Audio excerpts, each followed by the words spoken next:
And we are live. How's everybody doing tonight? My name is Anthony Brian Logan, and you're watching and/or listening to ABL Live.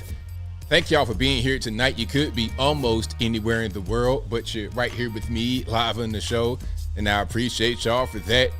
We got a whole lot going on all over the internet, all over mainstream media, social media, everywhere, and I don't know where to start. First of all, we got Mayor Eric Adams in New York City. He's going full MAGA Republican, as they say over on MS-13 DNC, talking about the illegal aliens coming into the city. We'll talk about that a little bit more a little bit later. Also, Liberty Safe, the company that gave up the codes to a safe without a subpoena from the federales. What's going on with that? We'll talk about that in a minute. Also, a Minnesota far leftist Democrat gets carjacked into reality after pushing for defund the police and dismantle police, and we gotta hear our black brothers and sisters, all this, that, and the third. After all that stuff, she says, hey, we gotta get these young gangbangers, miscreants, ne'er-do-wells off the streets. Bring them to heel, as Hillary Clinton famously said. We'll talk about that a little bit more a little bit later. Also, family vlogger Ruby Franke getting charged with heinous acts against her own children. It just goes to show things are not always what they seem. You think things are one way, but in reality, they are an entirely different way. We'll talk about that in a minute as well. Also, Delta Airlines loses an entire dog. How does that happen? We'll talk about all those things and more on tonight's episode of ABL Live. And thank y'all again for being here. You guys are the best audience anywhere on these internets. If you like what you're hearing so far, please give the video a thumbs up. Like the video, share the video, do all that good stuff. That'll help me out tremendously. This is also an audio podcast on your favorite audio streaming platform, whether that be Google Play, Spotify, Stitcher, Apple, iTunes, etc. Link for that will be in the description, or just go to your favorite audio streaming platform and search ABL Live. I should pop right on up. And of course, shout out to the sponsors as always. Shout out to patriotpost.us, your best source of news and information anywhere on these interwebs.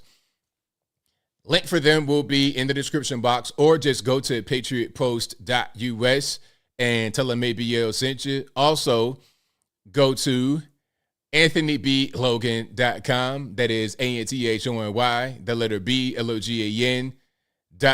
Go to the front page of the website. You'll be able to see videos for each, not videos. You'll be able to see articles for each video that I produce, but you'll also see videos within the articles.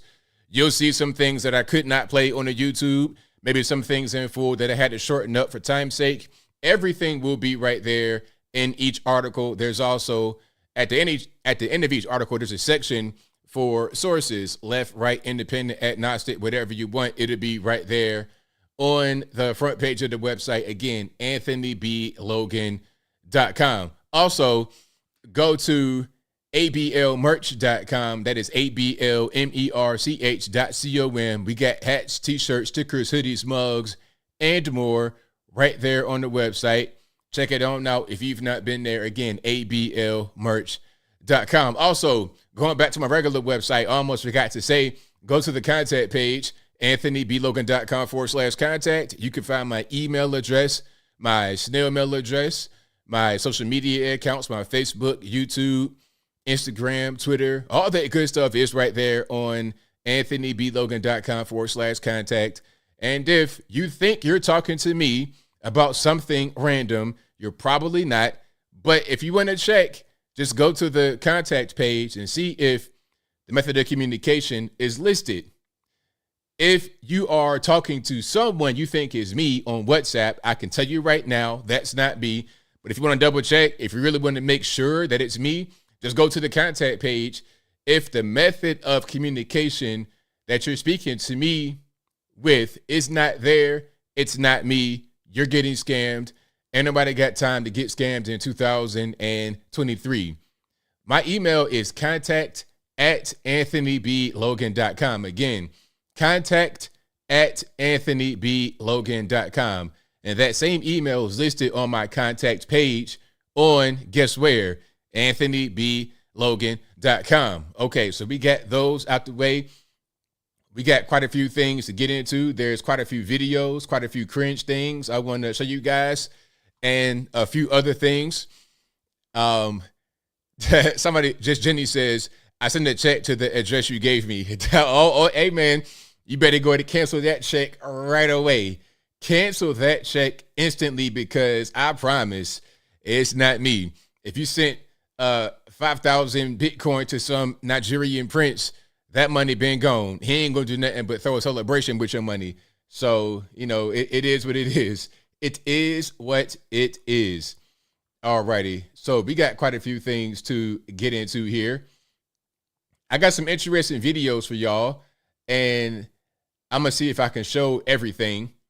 There was one video I wanted to show. I think it got deleted, but if I can find that again, I'm gonna go ahead and throw it on up here. Let me get to a few of these. Oh man, I got some good ones. I got my man Mike Lindell. Mike Lindell was not, he was not too happy about someone calling his pillows lumpy pillows. He did not like that at all. He was quite perturbed when it came to that particular thing. Oh, I got some stuff from The View. I got some stuff from Eric Adams. I got a little bit of everything. A little bit of everything. So you guys, please stay tuned. Where are we going to start? All right. So hold on one second. Oh, I got some things that are pretty controversial as well. I got one video of Piers Morgan and Kari Lake, and I think it might be kind of controversial. I think it might get kind of a mixed reaction, but I'm going to play that in just 1 minute here. So, okay, let's start. In just a minute. I'm going to get these out the way, and then we're going to get rocking. Okay, perfect. First things first, we have your friend Kamala Harris. Now, Kamala Harris had a party. I guess she threw her own party for the anniversary of hip hop. And I'm not sure who put this on aside from her. I don't understand the context. But, you know, Kamala Harris, it's funny how they did this administration. So you got the guy that's been in office since the beginning of time, since the beginning of man, Joe Biden. Joe Biden literally has been in D.C. since 1973. 50 years. What innovation, what has he really done to help the country go forward in that period of time? If y'all can figure out some things, I'd love to know them. But he hasn't really done much. But he was a guy to go out there in front. People knew him from Barack Obama. He had that cachet from that administration. And Obama was very loved. He just carried on that same thing because he was the vice president. People knew him from then. So they just put Kamala Harris in there to be basically the diversity outreach person. Okay, that's her whole job. So whenever it's something dealing with blacks, Indians, Hispanics, so-called people of color, they throw her out there. Okay. All right, look, Kamala Harris, we got some congressmen's daughters, quinceañera. You want to go out there and just say a few words? Talk about the shape of water or whatever else you talk about. Okay, talk about the passage of time, the shape of water, how big the earth is, how old the earth is, how fertile dirt in your backyard is, go rutabagas. Talk about stuff like that, and that'd be pretty much that. Okay, now you got some Diwali Fest with the Indians. You go out there. You come through with the curry and the naan bread, and you enjoy yourself that way. Okay, you got some Nigerians come through with the fufu, come through with the Nigerian outfits, the incense and the candles and the lotions and all that stuff. Go out there and do that. Okay, it's an African American event. It's hip hop's anniversary. You go out there and do a few granny moves. That's going to be your job as the vice president of the USA. Anything else that's non-cultural related or non-white cultural related, we're going to send Joe Biden out there. He's going to try to not fall on the ground, and then that'll pretty much be it. Okay, so let's check out what Kamala Harris did during her backyard celebration, shall we? We got a few dance moves. Hopefully there's not too much music going on. There might be, so I might turn the sound off. Okay, yeah. There's a little bit of music. That's Q-Tip, Vibrant Thing. So, yeah. Now, you see Kamala Harris in the high-waisted pink pants. But you know what I'm getting right here? Hold on. You know what? I have the perfect video to pair to this. All right. I have the perfect video. So while I find the video, you guys got to do a little bit more suffering of the cringe. All right. So I found it. Now you see what's going on. All right, cool. I don't see Doug Emhoff, her husband, the white man, anywhere. But hey, I guess he had to, do something a little bit more important. Now that's Kamala. And again, this is some kind of backyard celebration for hip hop's anniversary. I think this is her own party that she threw. Yeah, cringe. Hey, one heartbeat away from the presidency. But check it out. You know what that reminded me of? You know what those dance moves reminded me of? It reminded me of this right here. Now, this, if you ever seen Seinfeld and you seen Elaine, this is an Elaine dance alike contest, if I'm not mistaken. Let's check it out.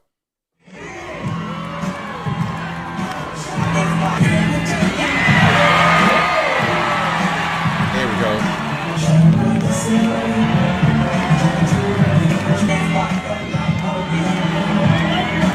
So there you go. I'm not sure who did it better, the fake Elaine dancers or Kamala Harris. I feel like we're kind of one and the same. It ain't too far off.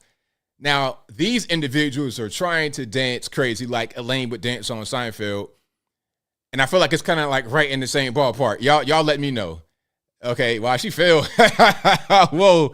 I mean, do they have insurance? I'm sure they do. Man, RIP to your back, your MCL, your MCL, your ACL, your CDL. All of that is completely blown out of proportion. All right. So, yeah, shout out to all the dancers out there. Shout out to everybody that has two left feet. Yeah, please don't ruin all your joints and your knees and your back trying to go out there and cut a rug. Somebody say identical. Yeah, they're exactly identical.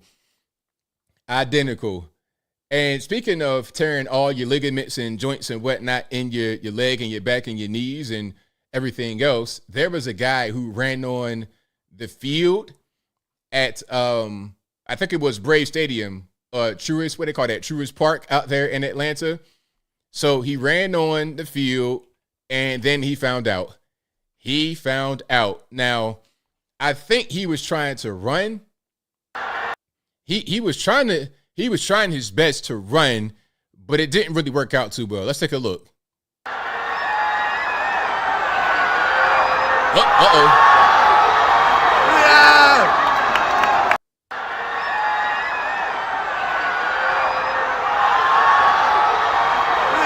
Now, I don't know who this guy thought he was. You think you Saquon Barkley or something out there trying to do all these juke moves and stopping on the dime and changing directions. Your knee went the whole different direction it's supposed to go.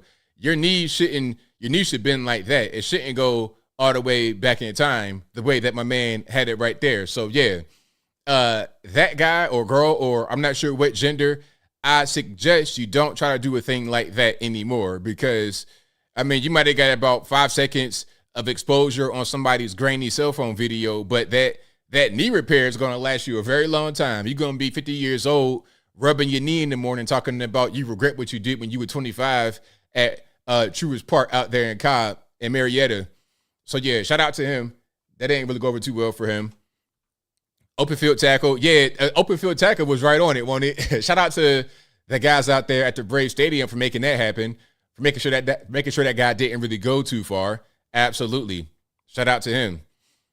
Yeah, them cleats need to happen. Hey, football is upon us. I'm not ready for football yet, VJ. I'm not prepared for football, but it's here. It's like the springtime. Like, we had the big game, Super Bowl, that happened. And then the spring hit, and then the summer, and now here we are with football. So really what this means is that we are approaching the end of summer.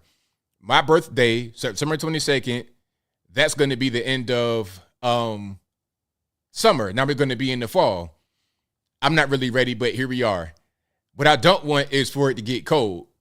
As long as it's above 55 degrees, I'm good. Anything below 55 degrees, I'm gonna just go ahead and avoid that particular day. I don't want it. Give me a nice, warm 70 degrees, and I'm good. But anyway, Here's my man, Mike Lindell. And I'm not. Now I'm see if I can, this may or may not be the right video. Hold on 1 second. So Mike Lindell, I think there was a deposition that got released some kind of way. And Mike Lindell was talking about, well, I gotta just show it.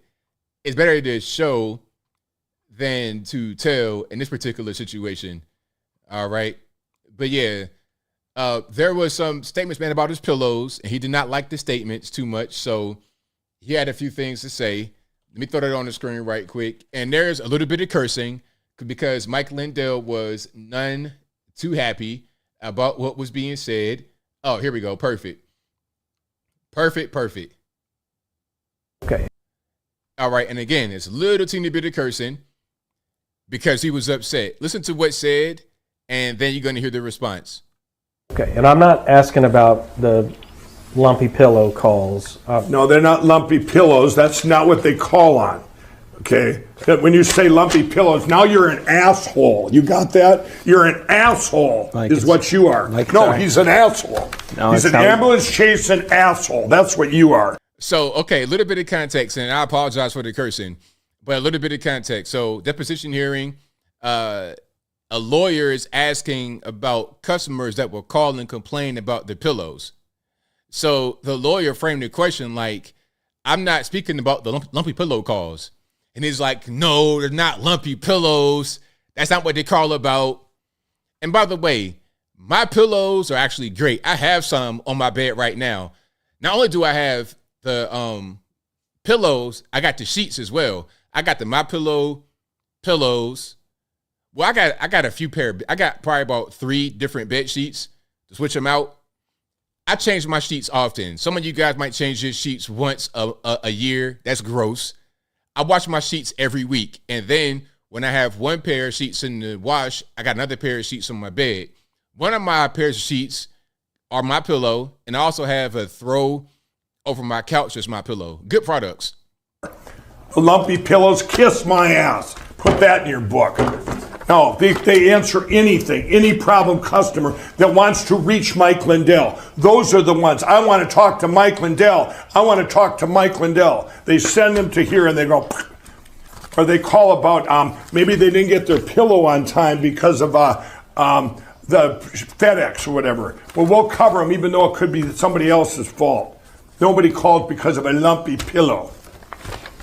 But good one though. You done? Yeah, I'm done. What I'm saying obviously you don't have a My Pillow too. You don't, do you? What I'm saying is, Mr. Lindell. Asshole. But go ahead. No, I'm pissed. I understand. Yeah, go. When you're saying what? I mean, hey man, my man is passionate about his company. Passionate. It's like, they're not lumpy pillows. No, I understand what he's saying. Now, if you've not had a My Pillow, what you got to do is activate it. You got to put it in a dryer for a minute to get it fluffed up. And if you don't do that, it's not going to work right. But those are instructions that comes with the pillow. And it's again, these are good pillows to have, good products. I'm not sponsored by Mike Lindell or Mike Pillow. I don't have a code on the website or anything like that. But he has really good products. And they're made in America for the most part. I think some of those sheets are not, but the pillow's made in America.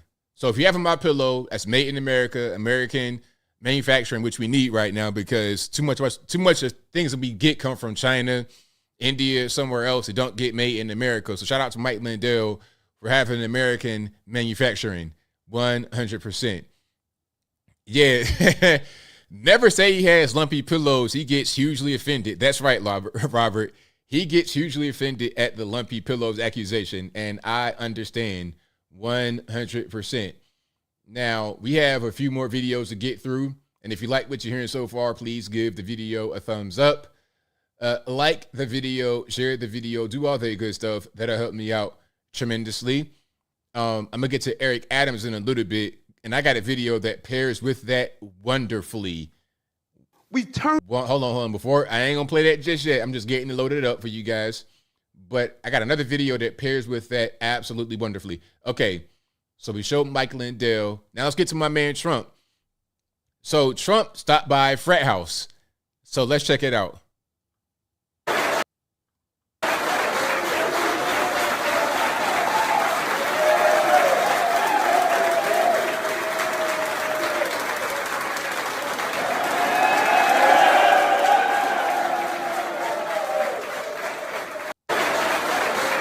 So what do you guys think? Do you think that the support is still there for Trump? Do you think he has the ability to get a large portion of the youth vote? Because one thing that's not talked about too much on a lot of political channels is some of the voting poll data.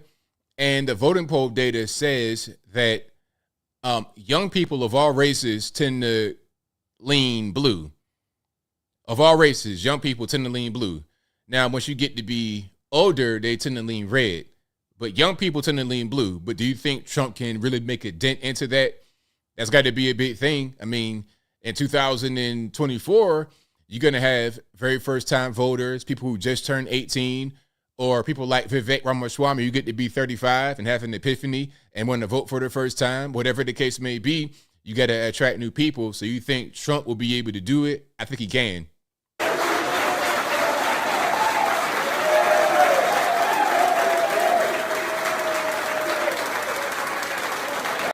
You know, so shout out to him at the frat house.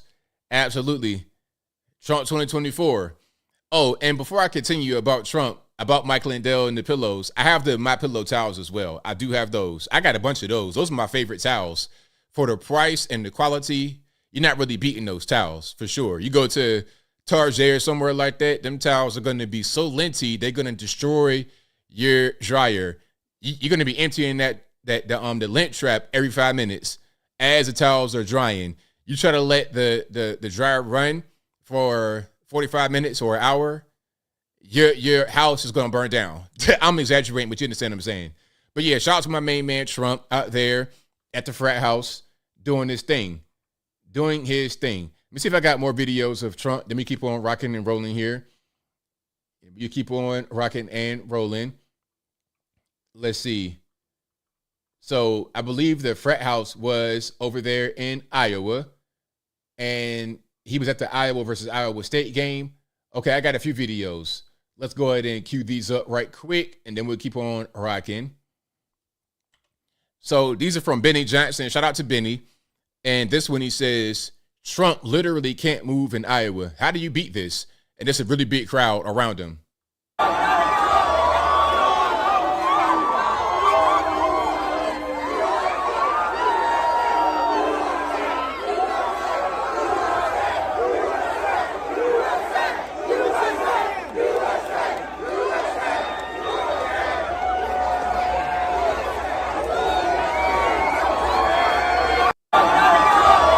So I think he's very popular in Iowa.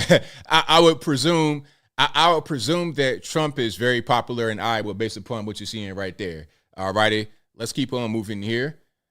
Now we got Trump on the grill with the frat boys. Know what I mean, making it happen. So shout out to him. It's just a picture, no video. And here is Trump at the Iowa versus Iowa State game.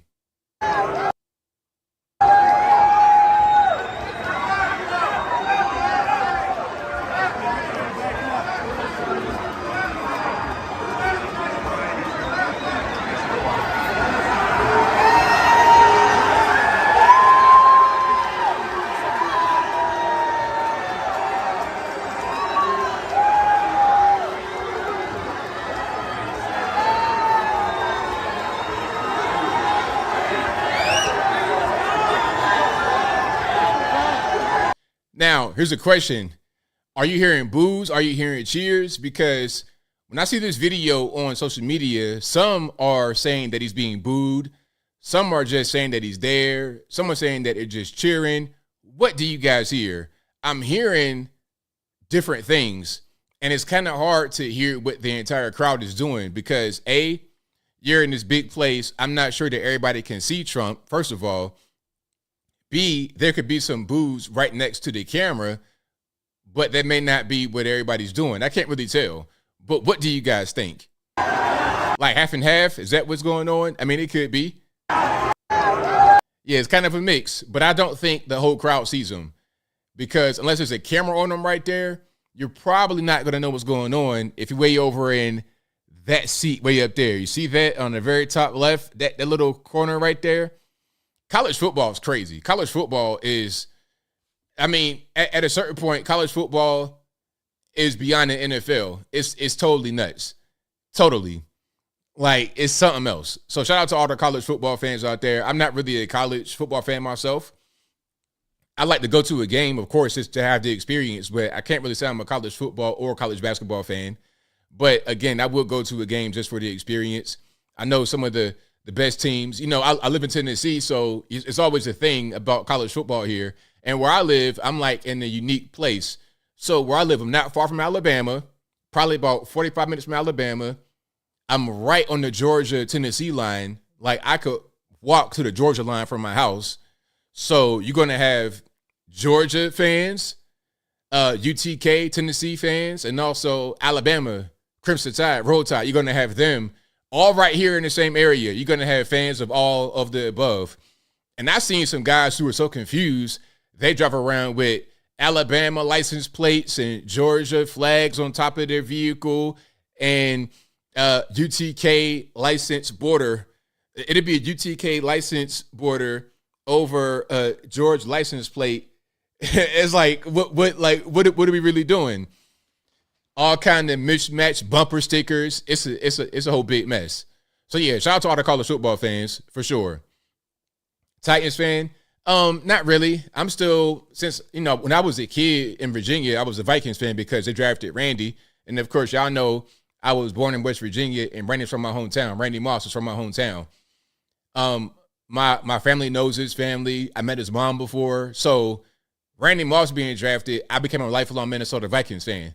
That's just kind of what it was. At the time when I was a kid, I think I probably was a Cowboys fan. When you were a kid in Virginia, you were either a Redskins, I'm going to still call them the Redskins, Commanders, I don't know who those are. When I was a kid in Virginia, either you were a Cowboys fan or a Redskins fan. Cowboys and Indians, that was it. But then when Randy got drafted in 1998, when he got drafted, it changed everything. That changed. My whole family on both sides was like glued in on draft day. My whole family, everybody was glued in on draft day to see Randy get drafted. So yeah, shout out to Randy. Shout out to the Minnesota Vikings. 100%. Straight cash, homie. You know. And let's keep on going here. We got a few more videos to get to. And I got one more Trump over at Iowa. I've not seen this yet. Let's see what it is. Okay, RP headphone user. Sorry about the loud noise.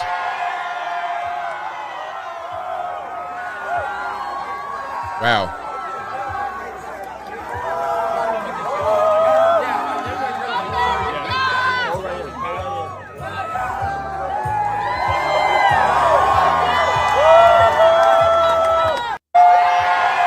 So yeah, shout out to Trump. He's still out there doing his thing in Iowa. Now, to move forward a little bit, I got a few more videos.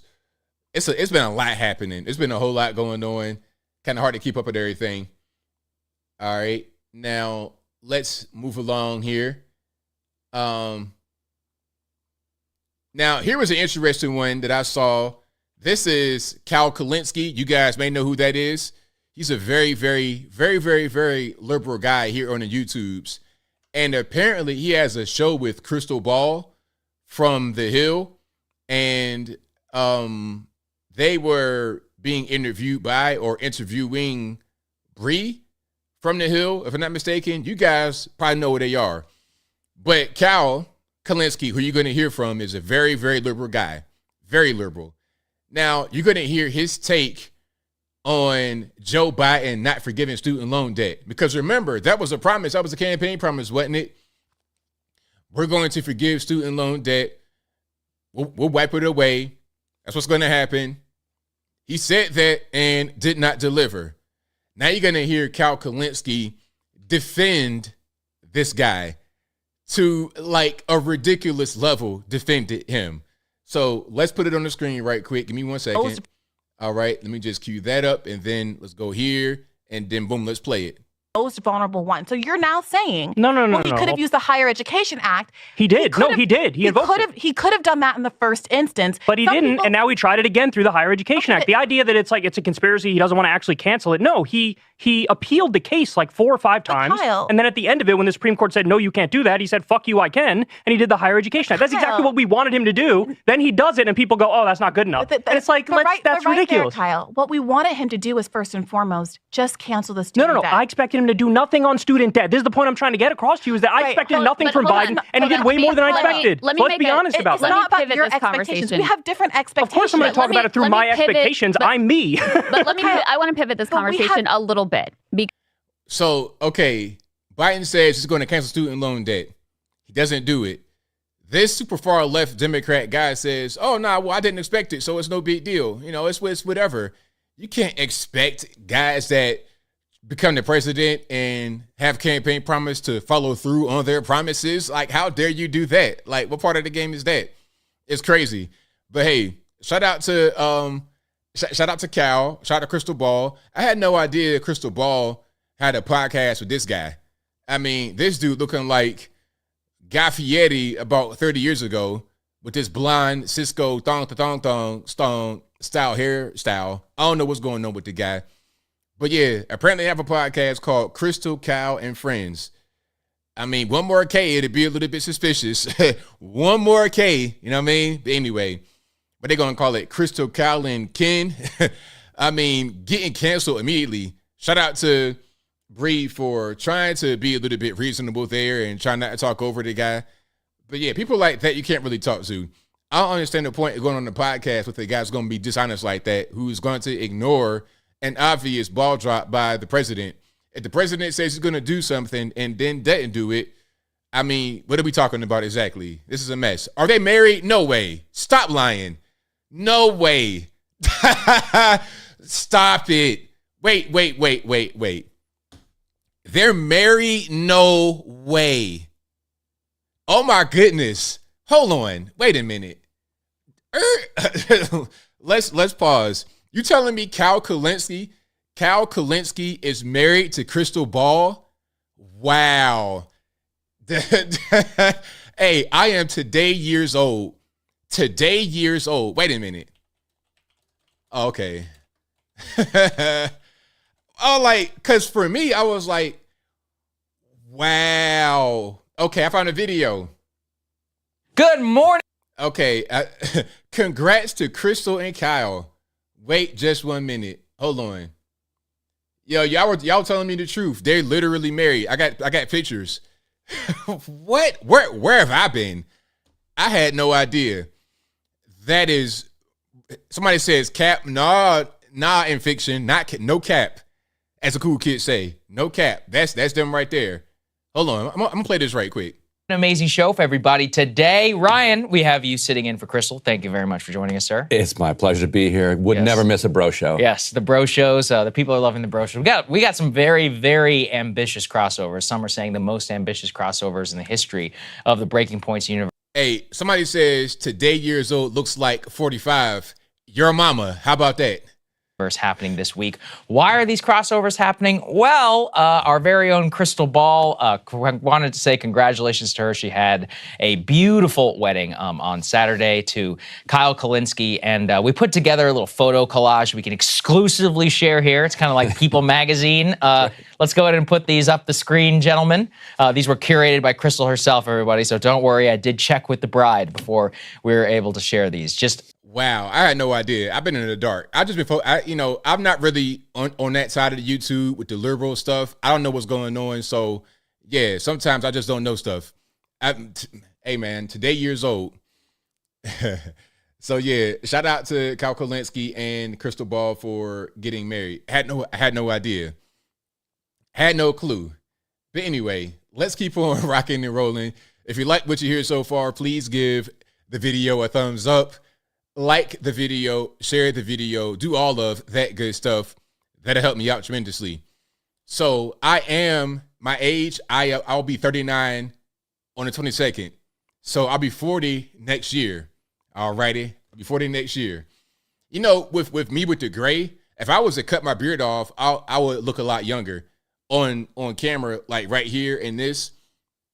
If you saw me in person, you wouldn't think that I was old because I'm a fit person. I'm not, ain't no beer belly going on and that type of action.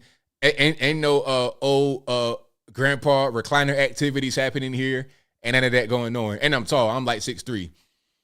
But anyway, let's keep on rocking here. Should I get a little bit darker? A teeny bit darker. Okay, it's a teach. Matter of fact, hold on. I won't go too dark yet. I won't go too dark yet. 'Cause I got some dark stuff. I won't go there quite yet. I got some Ashton Kutcher, Mila Kunis, and Danny Masterson. I'm gonna get to that in a minute. Am I a Virgo? Yes, I'm a Virgo. Last day of Virgo. Matter of fact, I was born on the last day in the last hour. One more hour, I'd have been on the 23rd because I was born at 11 p.m. at night on the 22nd. You know, that's me. All right. Oh, yeah, what I wanted to say. So some people get confused with my gray beard. Like, I be in the grocery store. I'm getting all the grandmas to be breaking the necks because they think that I'm close to their age because of the gray beard. But I look young physically in my body style. I don't have the beard belly, nothing like that. You know what I mean? So they think I look young.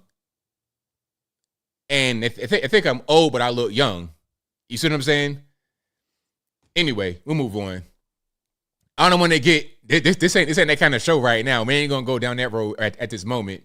That's gonna be some Uncle ABL type stuff. But anyway, let's go to your man Eric Adams, shall we?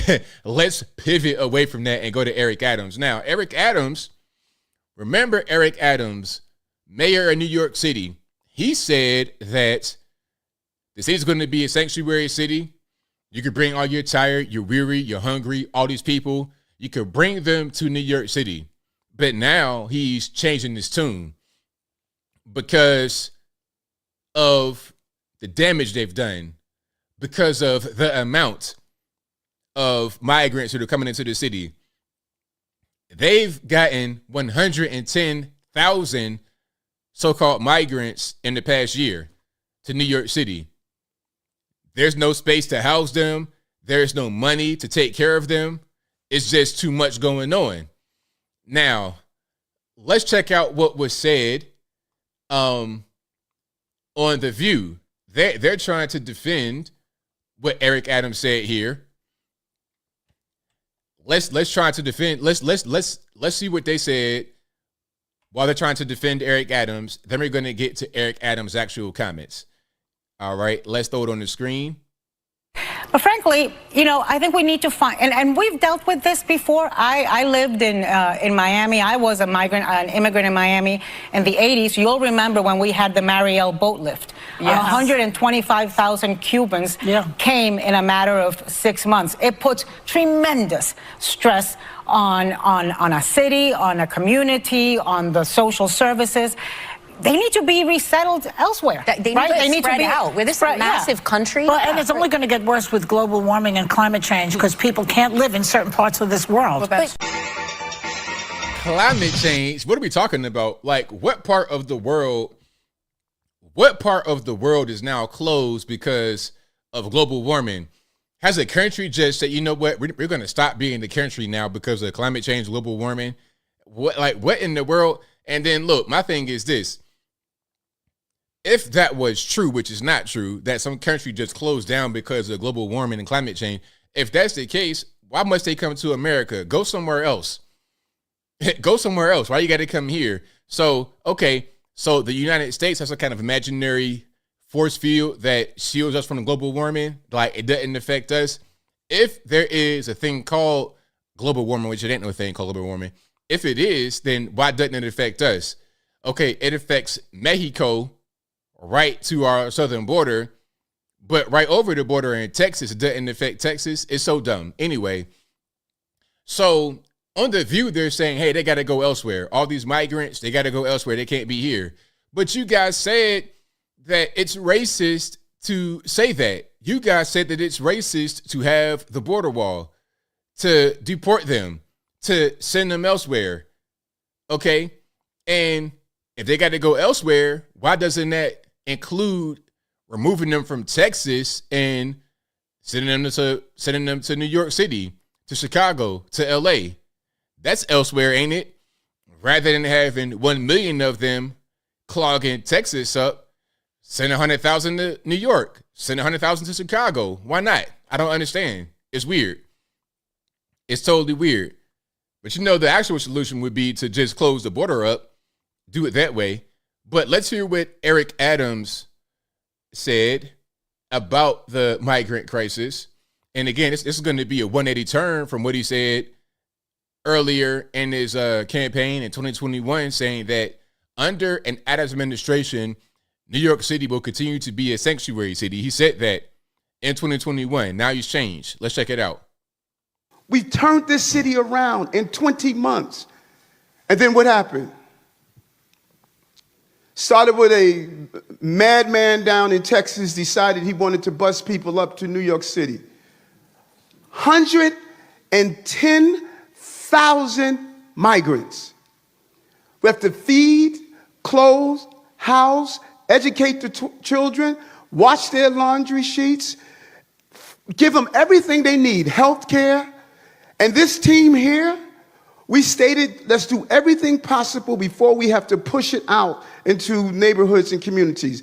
Month after month, I stood up and I said, this is going to come to a neighborhood near you. Well, we're here. We're here. We're getting no support on this national crisis, and we're receiving no support. And let me tell you something, New Yorkers. Never in my life have I had a problem that I did not see an ending to. I don't see an ending to this. I don't see an ending to this. This issue will destroy New York City. Destroy New York City. Now, just to pause right quick, sorry for the pause, but a little bit of context. This is a town hall meeting in the Upper West Side, if I'm not mistaken, in New York City. Let me just make sure I'm saying the right thing, but it is a town hall meeting, and I believe it is in that particular area, Upper West Side, Wednesday night, correct? Getting 10,000 migrants a month. One time we were just getting Venezuela. Now we're getting Ecuador. Now we're getting Russian-speaking coming through Mexico. Now we're getting Western Africa. Now we're getting people from all over the globe have made their minds up that they're going to come through the southern part of the border and come into New York City.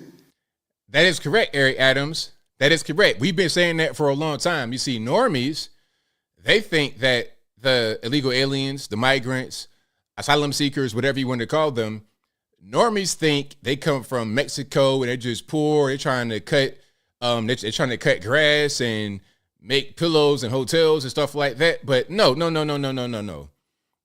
The entire world are trying to come here illegally. I'm not saying everyone in the world. I'm saying every country has those that want to come here illegally through the southern border. And they're going to spend a ton of money to do so, because to go from mainland China to Mexico is not free. You can't just swim from Shanghai across the Pacific Ocean and get to North America. That's not how that works. You're getting on the plane and you're going to fly. Same thing, West Africans. You know how much a trip to Nigeria costs? I mean, it depends on where you go. It could be $1,000 for one person. Okay, it's not free. It's not free at all. You got to spend money. You're going to have luggage sometimes. You're going to have money in your pocket to be able to live and travel through other countries aside from Mexico to get to the border.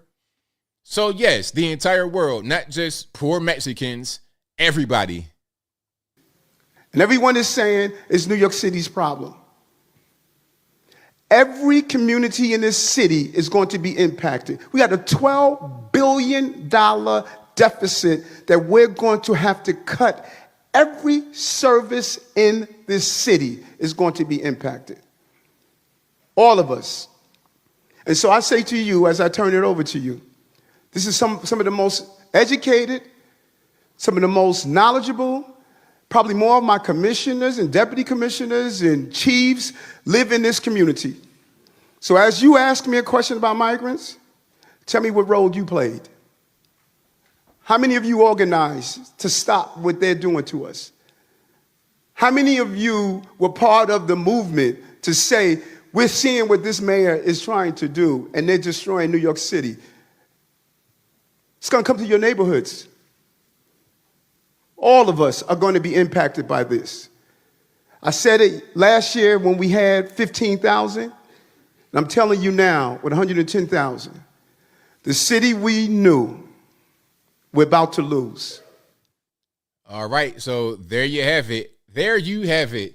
Eric Adams is saying, hey, the migrants are destroying this city, but I'm not trying to hear it. I say, cry me a river. Give me the world's tiniest violin. Let me play it. I'm not trying to hear it. Now, part of that, obviously, you're trying to beg for money from the federal government because it's going to cost. I mean, they're talking about billions of dollars it's going to cost, because where are you going to house these people? How are they going to be able to eat? How are they going to get medical care? And they said in one of those hotels they had the migrants in, they had 2 to 3 babies being born per week. Now, obviously, that's very high for one hotel to have that many babies being born every week. Clearly, what's going on is that you have an anchor baby mill. They're coming to the country pregnant on purpose to have the baby here. Why are they doing that, ABL? Well, because of birthright citizenship. If you are born in America, you are an American citizen. Okay? That is in the Constitution. Now, Vivek says he wants to end that. Vivek wants to end that. Let me see if I can find that right quick. And if you like what you're hearing so far, please give the video a thumbs up, like the video, share the video, do all that good stuff. But that's what's going on. They're coming over here to have anchor babies. All right, let's see what Vivek said about birthright citizenship, shall we? All right, 1 second. Would you end? All right, there we go. Here's a question. Shout out to Tim Pool for this. And birthright citizenship. Oh, and before I play this, Tim Pool, you guys reached out to me about coming onto the show. Hey, I'm saying it right now. Let's do it. Whenever you're ready, I'm with it. We can talk about whatever you want to talk about. Let's talk about it. Let's do it. You out there in West Virginia, my home state, I go right back home to film the show. Let's do it. So shout out to Tim Pool. Shout out to the guys over there on Tim Pool, Timcast, all that good stuff. I'm ready whenever y'all ready. Let's keep on going. Would you end birthright citizenship? I see birthright citizenship as a danger to the people who are being trafficked across the border, right? This promise that if you are born in America, you get to stay means that you're going to be willing to take huge risks to get here, which we know are incredibly dangerous to everyone involved. Yeah. So I would end birthright citizenship for illegal immigrants. But not for legal immigrants? And the children of illegal immigrants. Well, what does it mean for everybody else? I mean, we're all citizens, whether 6th generation or 1st generation. In my case, if you're born in this country, you have citizenship if you're born under legal circumstances. But I think that if somebody comes to this country illegally and has a child while here, I do think we have to end birthright citizenship. But does that mean you deport like a 1-year-old? See, it's a good question because now we got to get into the minutia. That was a very good question. Good follow-up. I think you would do the family. You would take the whole family unit. So I'm strongly opposed to policies that would separate kids from their parents. I think that was discussed even in the Trump administration and otherwise as a tactic for deterring people from coming. I don't understand. I mean, what do you mean? Okay, Vivek, listen, hear me very well, Vivek. If I, ABL, have children, which I don't, but if I have children and I go rob a donut stand and I get locked up, do my kids come with me? Is that how that works? No? Oh, okay, cool. I'm just asking questions. As a pro-family leader, I will not adopt such a policy, but we will send back the family unit as such. And I think that if you came to this country illegally, the right answer is you have to be sent back to your country of origin, come back through the same legal means, getting in the same line that everybody who's coming into this country legally is already pursuing. So there you have it. So Vivek says no more birthright citizenship. Okay, that's going to be, that's a very lofty thing to try and actually tackle. Very lofty. You're talking about Constitution type stuff, and that's going to be hard to do. Very hard to do. Because then also you're going to have to change it to where, okay, so with birthright citizenship only applied to children who are born to 2 U.S. citizens. I guess that's how it would work. you got to already be a citizen to produce a citizen, whether you are naturalized or whatever. Okay. So very, very interesting. Oh, and I got to show you guys something right quick. I just came across this on Twitter. Now, remember I was just talking about Kamala Harris and the granny moves and everything. So New York Post literally made an article about, they use like my headline, they use my caption in their headline to put it to you that way. So let's watch it right here. And they use my tweet. So this New York Post, I'm on the website right now, and it says Kamala Harris mocked for granny moves at White House hip hop party. And then my tweet is right there when I said Kamala Harris with the granny moves, and I got the granny emoji at her 50th anniversary of hip hop party. So shout out to New York Post for watching the timeline. I appreciate y'all. Big up to you for giving me a little shout out here with the tweet and the article inline. I most certainly appreciate that. All right. So they put my name in there and everything. They said Kamala Harris with the granny moves. And then political commentator Anthony Brown Logan said on X, formerly known as Twitter. Shout out to you guys. I appreciate that. All right. So, hey, New York Post, you guys been watching the videos. I'll give you guys a lot of credit for your funny writing style and everything. So I appreciate y'all. Hey, whenever you need a like a guest writer or something like that, y'all hit me up. We can make it happen. All righty. Let's keep on rocking and rolling here. If you like what you're hearing so far, please give the video a thumbs up, like the video, share the video, do all that good stuff. That'll help me out tremendously. Okie dokie. Danny Masterson, briefly, we're talking about him. Now, Danny Masterson, I think this guy was on That 70 Show. And I believe that Danny Masterson, so basically, this guy got convicted of assault. We're on YouTube, so I got to be a little careful. And he got 30 years in the penitentiary. Now, my thing is, okay, you got 30 years in the joint for assaulting 2 women. I'm not saying he doesn't deserve prison time, but I'm seeing some other sentences out here that are pretty light. I'm seeing it was one guy that got hit with a murder charge that got like 5 years in the joint. So I'm like, okay, we got some disproportionate sentencing. Like, what is really going on? I don't really understand. It's a whole lot happening. But before I get into that, so again, this guy was on That 70 Show with Ashton Kutcher, and I think also Mila Kunis. I didn't really watch that show too much. You guys got to correct me on that. So what happened was Ashton Kutcher and Mila Kunis wrote letters supporting him. So basically, the way it is, I think it was the same thing in the Tory Lanez Make the Stallion trial. You have people that write letters on your behalf to support you in the court process to help you get a lighter sentence. I'm not really sure what the purpose is, but yeah, they wrote letters. Now they're gonna come out and give this statement. But I'm gonna read this caption from Yashar Ali. He says, Ashton Kutcher and Mila Kunis just posted this video with heavily lawyered language in response to the reaction to their writing letters on behalf of Danny Masterson. It's important to note that the letters weren't just character letters you'd write for a friend. The letters, which contained a great deal of scientological phrasing, interesting, were intended to undermine the victims who were drugged by Danny, allegedly. Let's check it out.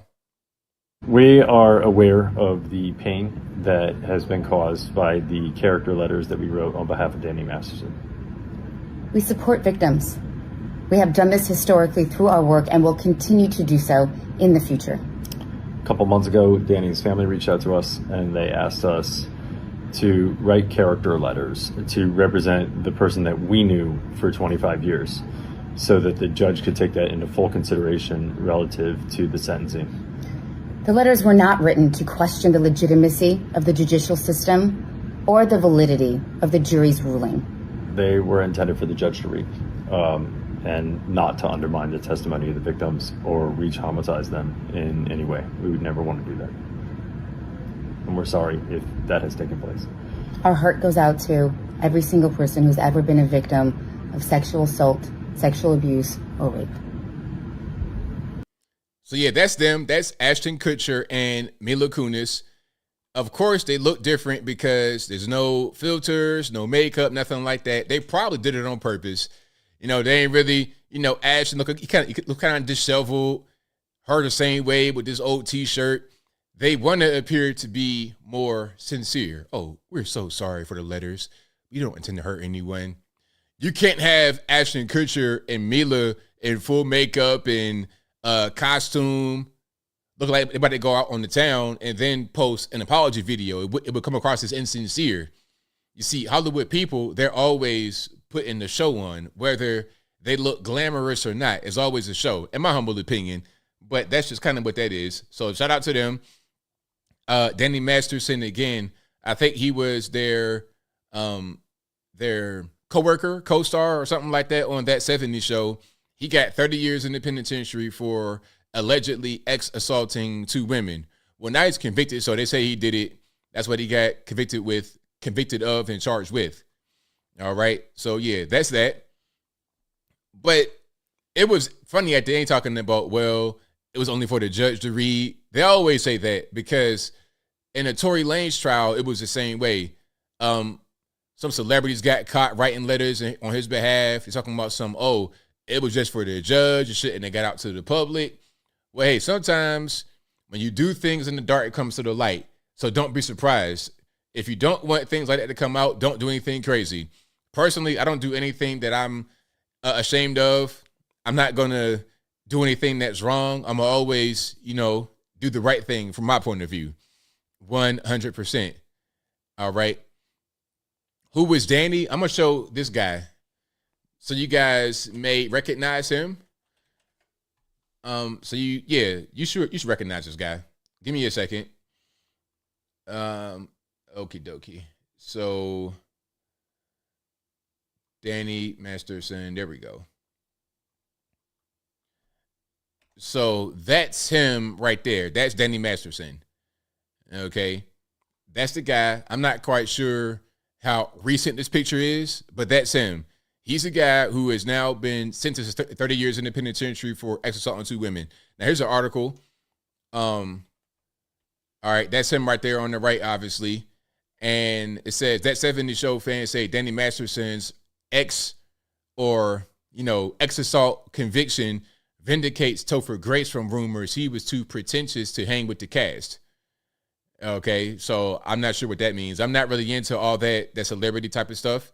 As far as like the entertainment world, I don't really know what's going on with that particularly. But if you guys know about it, then you know about it. But that's pretty much that. RIP to him. You going to the penitentiary for 30 years on the ex-assault charge. It's pretty much a done deal. You're going to come in contact with the booty warrior in there. You're going to meet the booty warrior in the penitentiary. So RIP to you. But if you like what you're hearing so far, please give the video a thumbs up. Like the video, share the video, do all that good stuff. That'll help me out tremendously. Speaking of Los Angeles and LGBT and things of that nature, here's something very, I don't want to say dark, but scary. If you live in California, this is very scary. If you live in California and you have children, it's scary. Even if you're doing all the right things in your household by your children, you're keeping them away from all the LGBTQ element of P indoctrination. Your children still have friends, and friends talk to each other. This is very scary. Let's watch. Check it out. Here is the caption from Colin Rugg. We're going to get into the video in one moment. It says, just in, California State Assembly has just passed a bill allowing parents to lose custody of their children if they refuse to accept their child's gender transition. They want your kids. Quote, California lawmakers send Governor Gavin Newsom a proposed law that would require judges to consider a parent's affirmation of their child's identity in custody cases. State Senator Scott Wiener, the pervert, the obvious pervert, who has no kids and who's a pervert, by the way, if I didn't mention that, co-authored legislation. Now, Scott Wiener is the same guy that put out a law that decriminalize underage sex between men and between men and boys. So you could be 24-year-old male and be with a 14-year-old male in an intimate way and not go to the penitentiary. That's that same Scott Wiener. I'm not making that up. I am not making that up. So then when people say, you know, well, the LGBT is just, they're going to add one more letter, they're making it pretty easy to see which letter it's going to be. Okay? They're making it pretty easy. Now, watch this. That parents affirm their children. They have since the dawn of time. Typically, it happens when their gender identity expression matches their biological gender. But what happens is when it doesn't, that's when the affirmation starts to wane. And that's what we're dealing with here. Although it's called the TGI bill, they're not mentioned anywhere in the law. What's mentioned in the law is the child's gender identity and expression and the parent's affirmation of that, whatever it is, because that is our duty as parents, to affirm our children. No, it's not. I promise it's not, because you know what? When I was a boy, you know what I wanted to be? I wanted to be a Power Ranger, a Ninja Turtle. I wanted to fly. I wanted to do all that. So what if one day, you know what? I wanted to fly, right? So I'm going to go to my second story window in their apartment and jump out. Mom, check it out. I want to fly. Can I fly? No, you can't, son. You can't fly. You're a human being. You don't have wings. You're not going to sprout wings. You're going to fall and hurt yourself badly, or you're going to die. Your job is not to affirm your child. Your job is to raise your child, to give them boundaries, rules, and restrictions. Allow them to find who they're going to be, but within certain boundaries. We're human beings. We're not wolves. We're going to raise our children with rules, regulations, and boundaries. You can't just do whatever you want to do. That's not how that works. Because what if, you know what I said? Something else, even beyond the whole thing about transgenderism or trying to become a different species or a Power Ranger, an NFL football or something like that. Not a football player, a football. Like, I want to become a pigskin, all right, and go 100 yards through the stadium. But what if I want to say, you know what, I'm not trying to clean my room. I don't want to go to school. You know, school's not really for me. You can't just do that. You're a child. You have to be raised, not just affirmed in whatever you want to do. Now, that's that. That's what's going on. Now, again, this is a proposed law, and they passed it in California's House. Okay, from what I'm reading, they passed it in the California State Assembly. So I guess that's the House and the Senate. So now it's on the desk of Gavin Newsom. All he's got to do is sign off on it and make it be law. Now, to get back to Scott Wiener right quick, and the name, you can make it up. If he changed his name from something else, like if his last name was not Wiener at first and he made it be Wiener, I would not be surprised. Now, this might be a little bit disturbing, but not really. They got clothes on, kind of. They're not. I don't see any nudity outright, surprisingly, because some of these guys will be completely nude in front of kids and everything else. But check it out. This right here, you see the tall guy with no straps on? That's Scott Wiener. That is a lawmaker. This is the same guy that said it's not a crime for you to be 24-year-old male and be with a 14-year-old male in an inappropriate way. That's not a big deal. This is also the guy that says, hey, you know what? If you as a parent don't want to affirm your child's gender identity, you could lose custody in the battle. So let's say you were married at one point, you and your wife, your husband or whatever, y'all divorced, y'all got kids. And then one of the kids wants to be transgender. The mother affirms it, quote unquote, and the father doesn't. Guess who wins? Guess who wins? The mom gets, the mom's going to be treated better, I should say, in most cases anyway. But then you add that in the mix, that's more ammunition for the mother to use against the father. And then sometimes if the mother has, I don't want to say, she she's able to influence younger children better than the father. So the mom just might make the child become transgender or say that they are transgender in order to get an edge in the custody battle. It gets dirty out there, but that's your guy that did it right here. That's him. All right. So enough of that. Sorry for the long time with that picture on the screen. I apologize. But that's your guy. So when you're talking about, some guys say there's no, the left and the right is the same. I can't tell. I cannot tell. There are some clear differences. Is he kin to Anthony Weiner? That's a good question. I don't know. If he was, I wouldn't be surprised, but I don't have the answer to that question. I would not be surprised at all.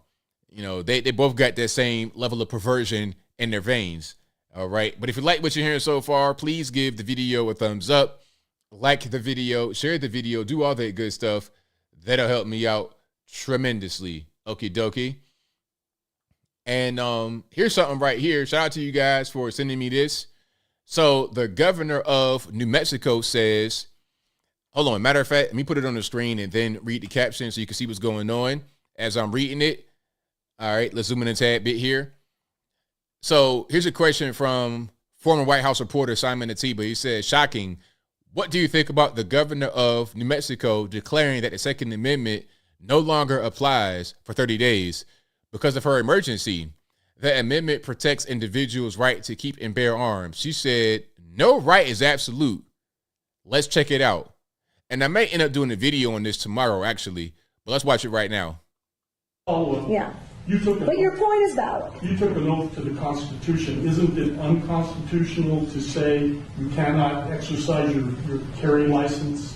With one exception, and that is if there's an emergency, and I've declared an emergency for a temporary amount of time, I can invoke additional powers. No constitutional right, in my view, including my oath, is intended to be absolute. There are restrictions on free speech. There are restrictions on my freedoms.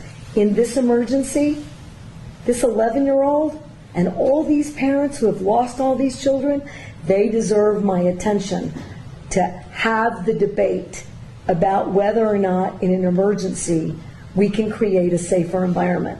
Because what about their constitutional rights? I took an oath to uphold those too. And if we ignore this growing problem without being bold, I've said to every other New Mexican, your rights are subrogated to theirs. And they are not. The copper is not feeling it. The body language right here tells the whole story. He is not feeling it. My view. Wait a minute. You're talking about crimes. There are already laws against the crimes, so how are there rights? I got it. But again, if I'm unsafe, who's standing up for that right? If this climate is so out of control, somebody should do something. I'm doing as much as I know to do. Madam Governor, do you really think that criminals are going to hear this message and not carry a gun in Albuquerque on the streets for 30 days? Exactly. Thank you, sir, in the background. We should put you right there in the governor's seat rather than this lady right here. I mean, you get in a Starbucks, Walmart, McDonald's, Karen as a governor. How did that happen? No. But here's what I do think. Wait a minute. She said no to that question. Hold on. Wait a minute. Let's rewind, because that's pretty important. Look, okay, you're talking about suspending the Second Amendment or Part 7 for 30 days because of an emergency, because of criminality, of people being shot, killed, or whatever. So let's rewind right quick and hear that question again. Not in my view. Wait a minute. You're talking about crimes. There are already laws against the crimes, so how are there rights? I got it, but so out of control. I'm doing as much as I know to do. Madam Governor, do you really think that criminals are going to hear this message and not carry a gun in Albuquerque on the streets for 30 days? No. But here's what I do think. It's a pretty resounding message. A message? So, okay, if you're trying to get regular people, like I don't understand what's going on. So you're trying to get regular normies to not carry their guns. you're going to get law-abiding citizens to not carry their guns, but you're saying right here the criminal's not going to listen. So who are you disarming? You're disarming the regular civilian criminal, not criminals. You're disarming the normal civilians and arming the criminals to make the regular everyday civilian be in the worst situation. You're basically setting up the stage for the purge, ain't it? That's what this is. It's the purge where nobody has any guns. Well, in the case of the purge, at least everybody was able to have access to weapons. But in this case, you're going to have the purge where the normies have no guns and the criminals have it. This is ridiculous. I mean, who put this lady in charge? I don't understand. I don't get it. I mean, what kind of idiot would say something like that? That's crazy. I mean, I could almost understand her point if she thought that this would stop criminals too. Of course, it's not going to stop criminals. Of course. I mean, we all know that. Criminals don't follow laws. But I might be able to understand her viewpoint. Like, okay, she thinks it'll help with the criminality, but she admits that it won't. So what's the purpose? I'm going to do a video about that and look into it a little bit deeper. Yeah, exactly. Free Crime Month. Because check it out. If I know the governor to put this out there to say, hey, for 1 month, normies don't carry guns, and I'm a criminal, man, look, I'll be out there carjacking, kidnapping, home invading, whatever I want, because I know that the people I'm trying to victimize are not going to be armed. I mean, what in the world? Now, of course, again, I would never do a thing like that because I'm not a criminal. But I know that criminals exist. You know, the reason why we have our weapons, the reason why we have our arms is to protect ourselves against criminals. They exist. You can't just make them go away. They're going to be here. So what are you going to do? When faced with a person or people who mean you harm, what will you do? Use your rights. Self-defense. Always. Always. Ain't no way, man. Look, and you know what? I don't think that the police are going to enforce this. Listen, if I'm driving in my vehicle and I got it on me, I don't think that if I get pulled over, they're going to ask to search my car and then find a gun and then take me to jail. Or if I'm just in Dunkin' Donuts with it on me, concealed carry, anybody really going to say nothing to me? You know, anybody going to say nothing to me? So the governor can say whatever she wants, but I think there's going to be mutiny from the police. That's what I would do. I remember here in Tennessee during C-19 and the mask mandates that they were trying to put into place. Our police chief got on TV and said, I will not enforce these mask mandates. I will not enforce the mask mandate. He got on TV and said that. On TV, like during the news, the evening news. We're not going to do this. So shout out to the officers. Shout out to all the guys and girls in blue for doing the right thing by your fellow citizens. But yeah, that's totally crazy. I mean, what in the world? Like, ain't no way, man. There is no way that I'm going to abide by that, man. I'm going to have that thing on me. Matter of fact, if you say something like that, I will definitely have it on me there because I know that the criminals are going to try to target me. They're going to think, oh, there's a regular guy. He's not one of us. Let's go ahead and shoot him. Ain't no way, man. No. But if you like what you're hearing so far, please give the video a thumbs up.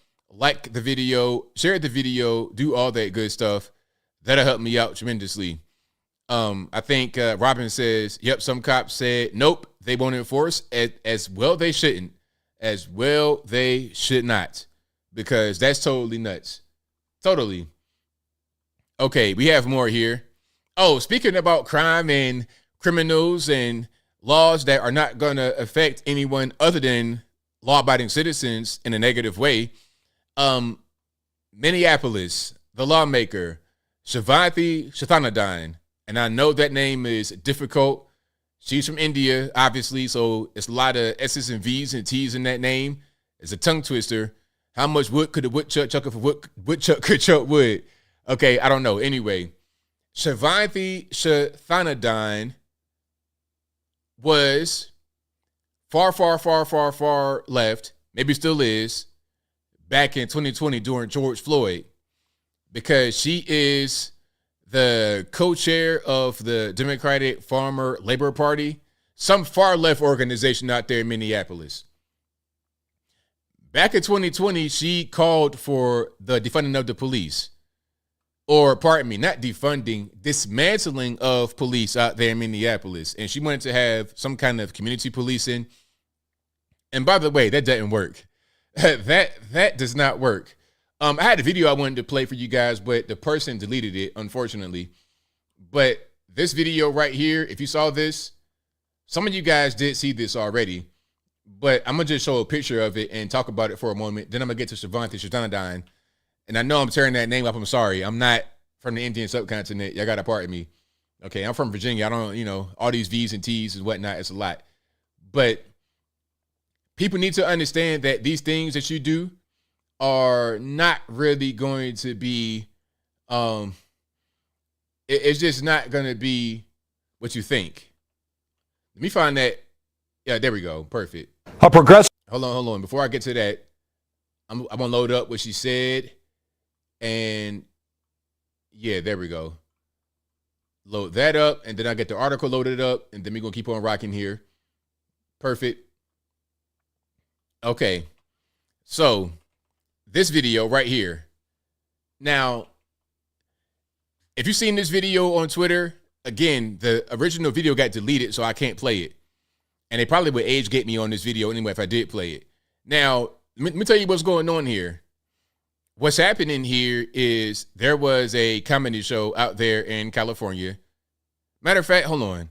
I think I can play some of the other video from Chrissy's page. So there was a comedy show in LA, California. Chrissy Mayor had a show in this weird place. It wasn't really a venue. Remember during The Bug in New York, they had those makeshift restaurants on the sidewalk? It was kind of like that. Some kind of overblown gazebo in the parking lot. That's kind of what it was. It was not a venue in the true sense with doors and a roof and a physical permanent structure. It's like you could probably take that whole thing, put it on the back of an F-150 and move around. It trailer home at best, gazebo at best. It wasn't really a lot going on. But let me just show some footage from around the whole situation. Matter of fact, there we go. We got it right here. Okay, perfect. I thought the original one was deleted. It was deleted, but then they brought it back. Okay, perfect. Now, I'm going to show you what's going on so you get the full picture of what's happening. And I know I'm kind of like all over the place right now. But this is what I'm talking about when it comes, we're talking about community policing. It doesn't really work. Here we go. I'm Johnny Knoxville. Today we're going to do a little boxing. So they're just adding little sound effects to it, but that's not really necessary. So this guy, listen, hear me very well. Hear me very well. If you come across a guy in the street cursing at you, body straight up, bladed, feet coming at you, be ready to fight. This stance means I'm going to fight. Okay? Fist balled up, no shirt on, I want to fight. This guy is trying to de-escalate. This is what will happen with community policing. You see, you're going to bring in some social worker, some guy who just graduated college. You're going to throw him out there in the streets. This is Los Angeles. It might be downtown somewhere. Look, do you see the background? Do you see these security bars on the window? Do you know where you at? I don't live in a neighborhood with security bars on the window. I could leave my front door open right now and nobody's going to come in. The most that might happen is it might be some critters. It might be some bugs or something like that that come in my front door. Okay? But beyond that, nobody will come in here. You got security bars on the window. Los Angeles, probably downtown somewhere. You're not going to be able to come to no crackhead with a shirt off. Hey, buddy, chill out. No. So, look, his body is 100% in the aggressive. 100%. I'm cussing at you. I'm probably spitting on you. I got my fist balled up. I'm ready to fight. Now, here's my question. To anybody watching, if you see this, what are you going to think? Oh, nah, I could just talk to him. I could just reason with him. No. I'm ready to fight. Or I'm walking away. Now, personally, if it's me, I'm not trying to be the mediator. I'm not trying to talk to you. I'm going over there. So then, boom, one hit, knocked out. Now, luckily, the guy's okay. He doesn't look too well right there, but he's okay. He got a black eye. His hand was cut up, but he was okay. He was able to talk afterward and laugh about it. He was okay. But he could have easily died right there. First of all, your head is right there by the curb and the pole, too. If your head hits that curb the wrong way on the angle or that little pole, that's it. TBI, bad concussion, you be in the hospital. All right. So, yeah. The point is, community policing, that doesn't work. You need to go in there and be serious about what you're doing. Trying to talk somebody down. Hey, man. Hey, chill out. No. No. Now, let me just give you some background on what happened, what caused the actual fight. So, there was a comedy show in Los Angeles with Chrissy Mayer. She was the headliner. Let me play some of her set. This is after the fight. Poor Chrissy is performing. And we have the ambulance, the police, the firemen. This is insane. So they're kind of just like out there in the parking lot. You see, this little gazebo contraption right here is right here on the street. It's not inside of a venue. So what happened was the guy was heckling from outside on the street, which is where they are basically. He was outside heckling. He was trying to get on stage and do his poetry, as Chrissy Mayer said. And she says that he was high on fentanyl. I don't know how she knows what he was high on, but obviously he was on some kind of substance and acting the fool, all right? So the guy that approached him was one of a few guys that tried to calm him down. They were saying, hey, man, you want a drink? It's like, do you understand what you're doing? Do you understand? First of all, do you understand where you are? You're in LA, in the street, not even in the venue. This guy does not want, really, he does not need a drink. He probably is drunk already. He's probably drunk and high already. He doesn't need a drink. What he needs is for you to ignore him. You got two options in the case like this. Somebody heckling outside that's probably a crackhead or something like that. You got two options. Option number one, ignore him. Or number two, call the police and hope the police show up. They probably will not show up for a crackhead being the crackhead doing some crackish activities outside of your venue. They're not going to show up. You're in LA. It is what it is. That guy shouldn't even be on the street. But hey, man, it's okay. We're not going to ticket you for camping. You could just be out here, do whatever you want to do.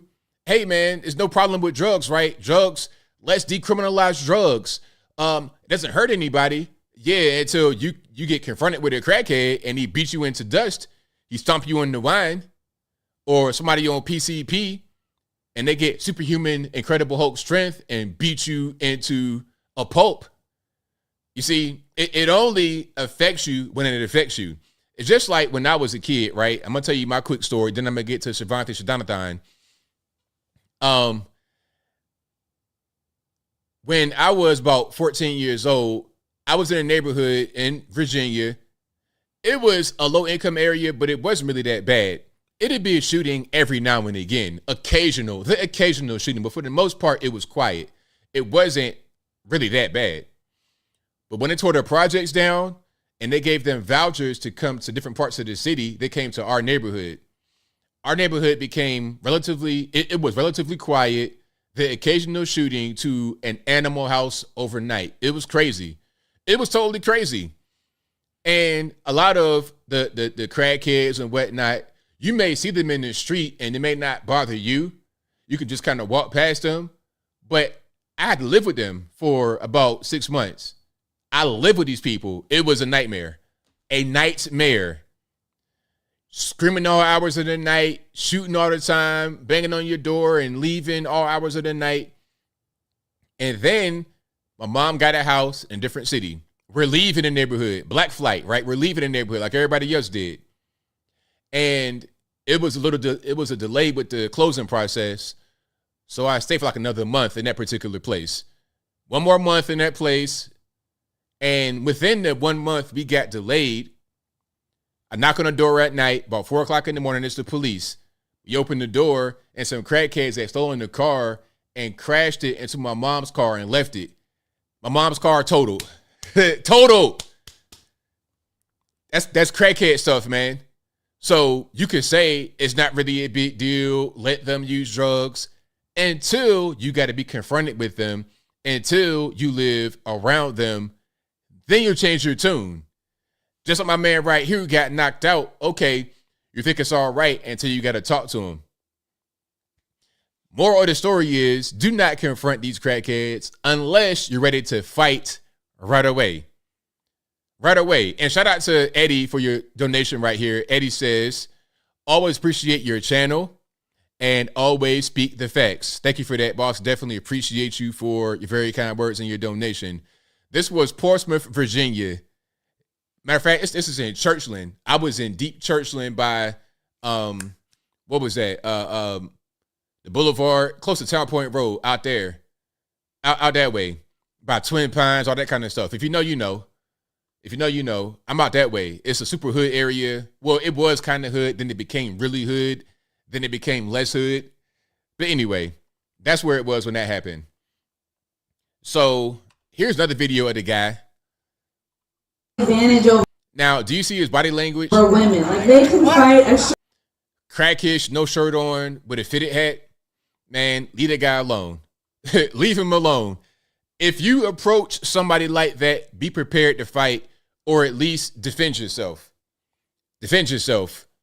Don't just leave your chin out and get punched and knocked out. And defending yourself does not necessarily mean hitting somebody. You can put your hands up, block, put your shoulder in the way. Don't just try to talk to the guy with your body completely open. You don't do that. Keep distance. Don't get too close. Keep your distance. Don't be threatening with your actions. Be prepared to fend off somebody trying to attack you. And some are going to say it's about a race thing. You could say it's a race thing. Avoid blacks. You could say that all you want to, but you know, I done seen, matter of fact, going back to Virginia, I saw a white guy hit another white guy in the bar. Bar fights are very common. I saw a white guy hit a white guy in the bar and one punch deleted. One punch deleted. Back in 2015. This is in a bar right by, what was that? Military Highway, if I'm not mistaken, somewhere out there. Oh, Chesapeake. One punch deleted. White guy on another white guy. Bar fight, drunk, acting the fool.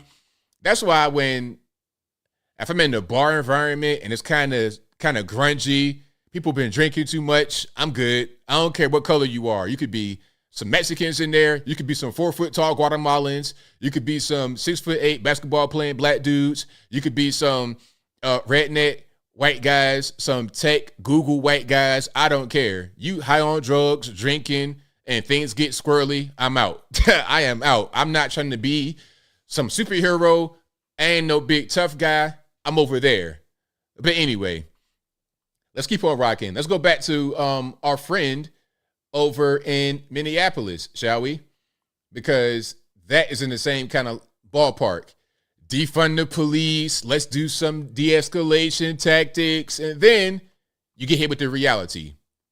All right, let's check it out.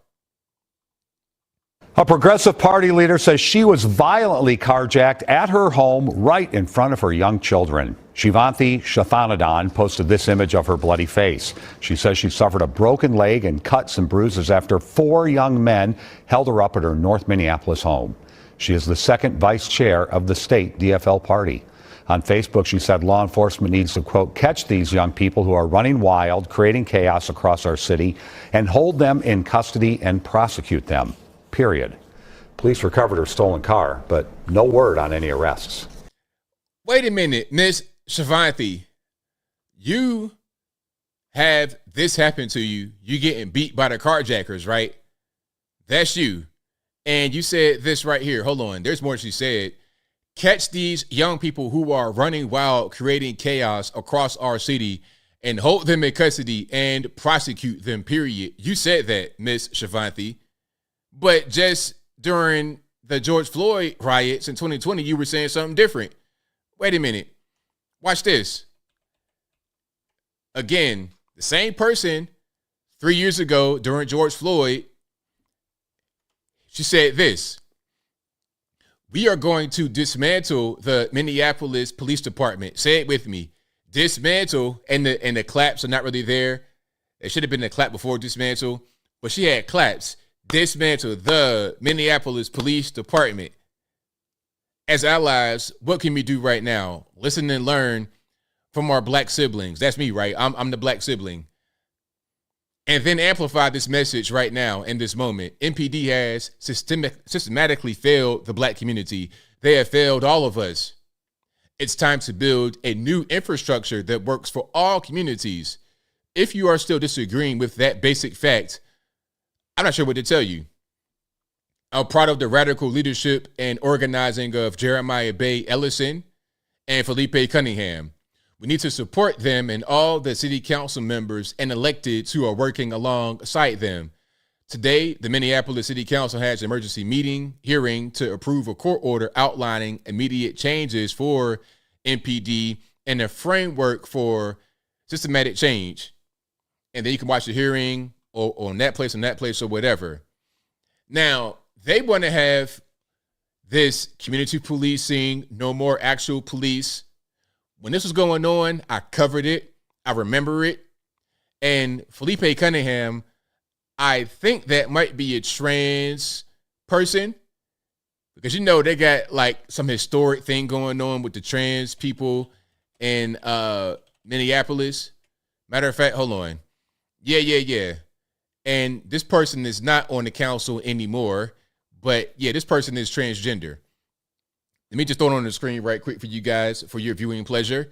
Nothing major, just a guy or a girl, guy, he, she, they, them, in a regular suit tie combination. Okay. So this person right here is a biological woman. There was also another trans person on the city council who was a biological man. And one thing about these people, hold on, matter of fact, wait a minute. All right. So I got a picture of these individuals. These people do not look very convincing. I mean, I don't know who they're trying to fool. Wait a minute. I almost forgot about this part, this little wrinkle to the elements. Now, okay, can we play a game here? Can you guess which one is the bio woman and who is the bio man? Y'all just give me a wild guess. Left versus right. Who's the biological woman and who's the biological man? Y'all just say left or right. Left or right woman, left or right man. But these two individuals were city council members and they're both transgender. Now, I think that if you're in Minneapolis, you got more pressing issues to deal with than the gender identity of your city council members. Okay, you got crime and violence going on, people getting carjacked, broad daylight, beating the head with, I don't know what, probably a pistol, with 4 armed so-called juveniles. The right is Danny Glover. That's hilarious. Shout out to Mr. shout out to Mr. for Color Purple. That's crazy. Looking like what's her name's name from the on the Matrix? Morpheus from the Matrix. Yeah, it's crazy. Shrek and the donkey is crazy. That's wild. Male pattern baldness, yeah. The male pattern baldness is crazy. If not for being so-called trans, that'd be somebody's auto mechanic right there. Mr. Jenkins, one cigarette in their mouth.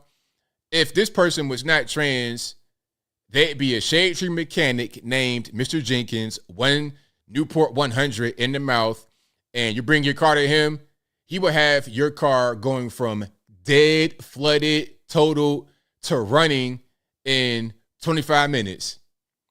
Get him some Old English, a 40 or OE, and a pack of Newport 100s, your car will be in tip-top shape in 25 minutes or less. 100%. 100%. All right. But yeah, and that girl right there looked like she was pretty before the whole trans thing happened. Okay. I don't understand. Mental illness. But again, when you got carjacking, kidnapping, murder, robbery, graft of city council resources or whatever they got going, when you have those things going on, you got more important issues than this. But anyway, I digress. If you like what you're hearing so far, please give the video a thumbs up. Like the video, share the video, do all that good stuff. Now, let's get to more of what was said about the whole situation with Miss Shivanthi Shathanadhan. Let me see if I can find it right quick. I think there was more that I wanted to show that I have not shown. Matter of fact, hold on. Police are searching. Here's a neighbor that said something about the attack. Let's watch this right quick. I've not seen this yet. For the carjackers who attacked a political party leader in front of her kids. Shivanthi Shathanadhan shared this image of her bloodied face on social media. Minneapolis police say a group attacked the DFL party's second vice chair in her driveway earlier this week. Oh, and to be clear, I almost forgot that part. The group, you're talking about 4 juveniles, all armed. They attacked her in her driveway, broad daylight. They beat her in the head, carjacked her, and they found the vehicle, but no suspects as of yet, of course, right? No suspects. And then some are going to say, well, why do you need an AR-15 ABL with 30 rounds in the magazine? As I said in my video, it's my business, number one. It's my business. I can do whatever I want on my rights to bear arms, first. But second, if I'm being flanked by 4 juveniles and they all got guns, I want to have 100% accuracy, and I want to have a lot of rounds. I might miss. These guys are juking and faking. Look, man, I don't got no time for no NFL, football, basketball moves. You out here trying to do Allen Iverson crossovers. I'm going to hit you a few times. Pew, pew, pew, pew. I need one of those 223 or 556 to penetrate. Just one. And I tagged you. And if I got 30 rounds, I'm upping my ability to hit a target. 10 rounds in the mag, anybody got time for that? I need at least 30 or more. 45, 100, whatever I want. Let me get it. If I got 4 people on me and I'm by myself, I need to have the best ability to survive in my favor. WCCO's Reg Chapman spoke with a neighbor who rushed in to help. On the street that borders Falwell Park, you'll find flower-lined sidewalks that lead to well-kept yards of maintained homes, a place where butterflies flourish and neighbors know one another. The tranquility in this pocket of North Minneapolis was shattered Tuesday evening. Oh, there's these about 5, 6 kids. James Tousineau was building a fence for a neighbor when he saw a group of young people walk by. And next thing you know, we heard some screaming from kids and a female, and Kane and TK ran down the alley first. James says the group attacked a neighbor in her own driveway while her kids screamed for help. He joined neighbors in the alley wanting to help, but they were forced to stop in their tracks. And we seen the guns. They were just pointing it. They weren't saying nothing. That's when TK yelled, "Get out, leave her alone." And the kids jumped in her vehicle and tore out of there. They couldn't even get the thing to go into gear because they didn't know how to drive yet. The victim, Shivante Sathanandan, second vice chair of the DFL. On social media, she thanked officers and raged against the criminals. We need to get illegal guns off of our streets, catch these young people who are running wild, creating chaos across our city. Her neighbors glad her injuries will eventually heal and determined more than ever to look out for one another. She come by thanking us and stuff, but I mean, I don't thank us because really anyone should have been there. Anyone that was out should have been there. You know, helping, protecting their neighborhood. Reg Chapman, WCCO News. In 2020, Sathanandan posted support for public safety reforms on Facebook after the murder of George Floyd. This year, lawmakers made carjacking its own offense, so the prison time is similar to an assault conviction. Police did recover her stolen car, but they are still looking for the attackers. So, yeah, shout out to her. And that hairpiece right there, my man, is immaculate. Hairpiece or a dye job or something. It's a little bit unnatural, but I like it, man. That's fantastic. I'm kind of hating because my hairline like that's been gone since I've been a young man, since I've been like in high school. that hairline been gone, so I'm jealous. But yeah, shout out to you and shout out to Shivante. Hopefully she is able to get well. But again, she posted back in 2020 about dismantling the police department and having the community police. But obviously, these things don't work in reality. What you may be able to talk about on the internet, what you could say on social media posts, is different than reality. When reality strikes, it strikes. It strikes you sober. You're drunk with the fantasy of what you think can happen on social media, on paper. But then when reality strikes, it hits different. It hits 100% different. All right. Now, me personally, I've always lived in reality.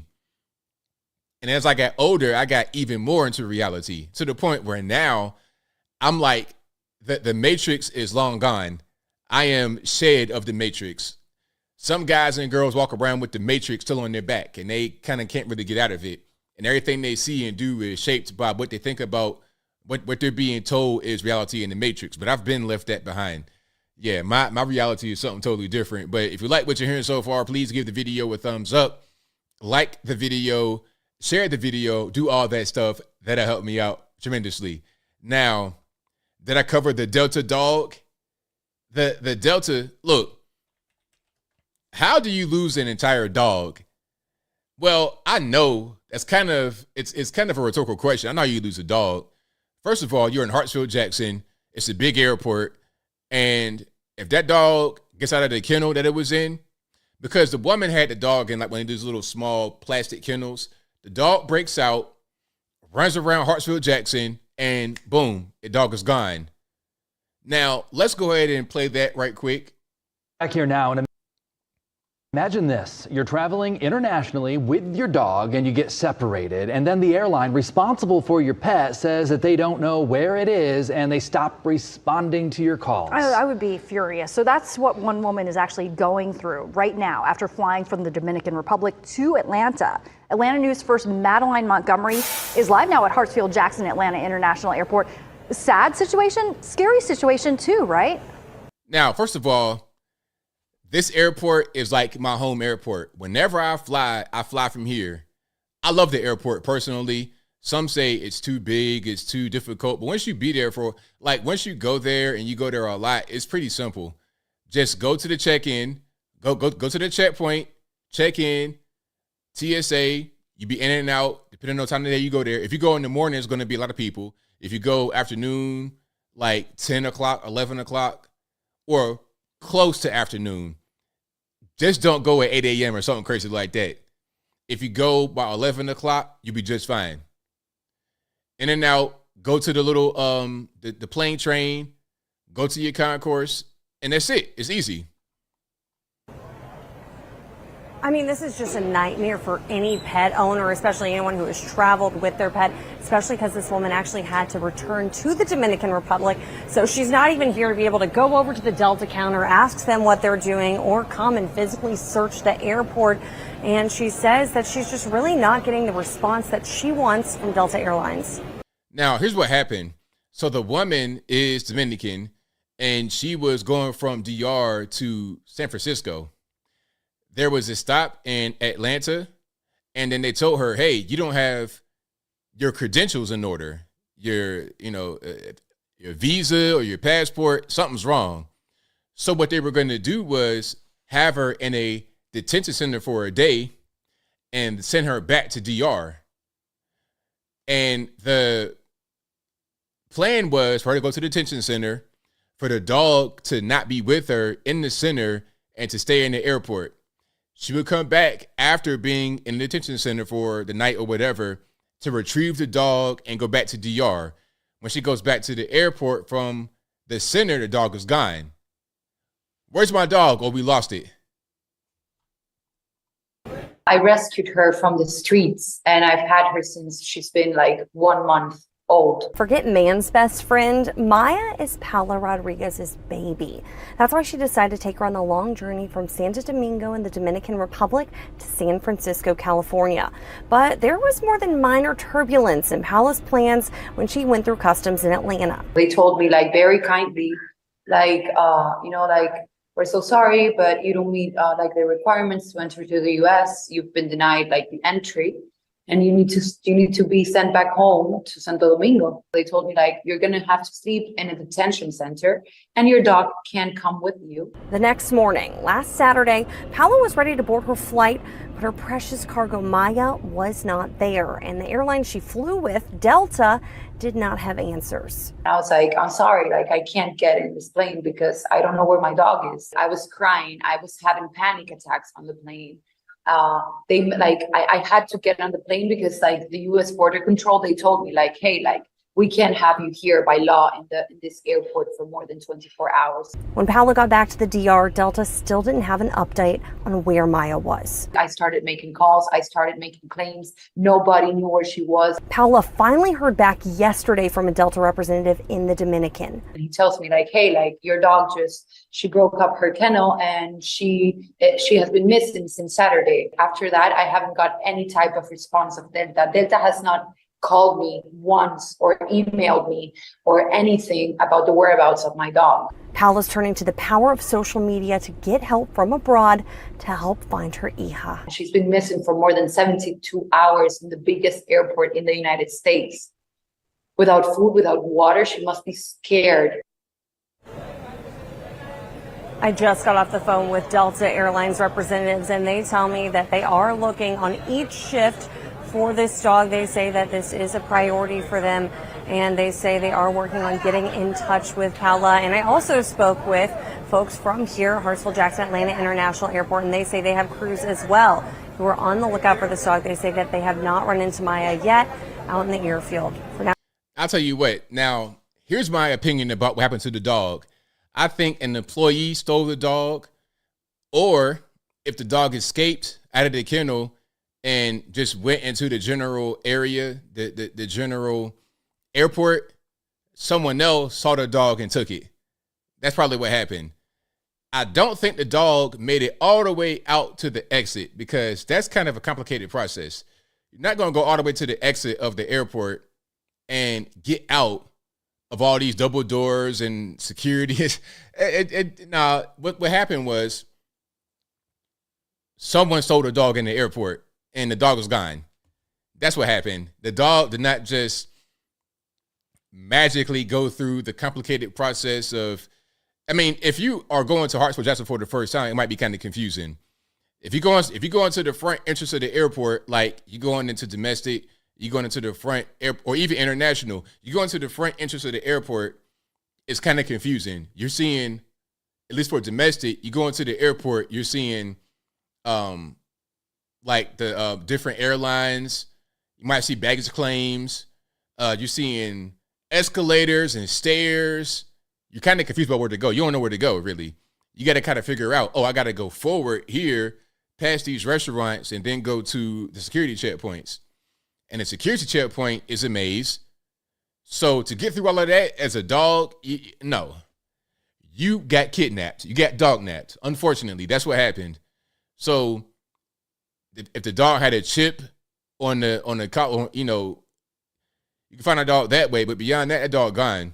That dog probably in somebody's house in East Atlanta or Alpharetta or anywhere in between. But yeah, and I'm not quite sure if they said it in this video, but they offered her $1,800 for the loss.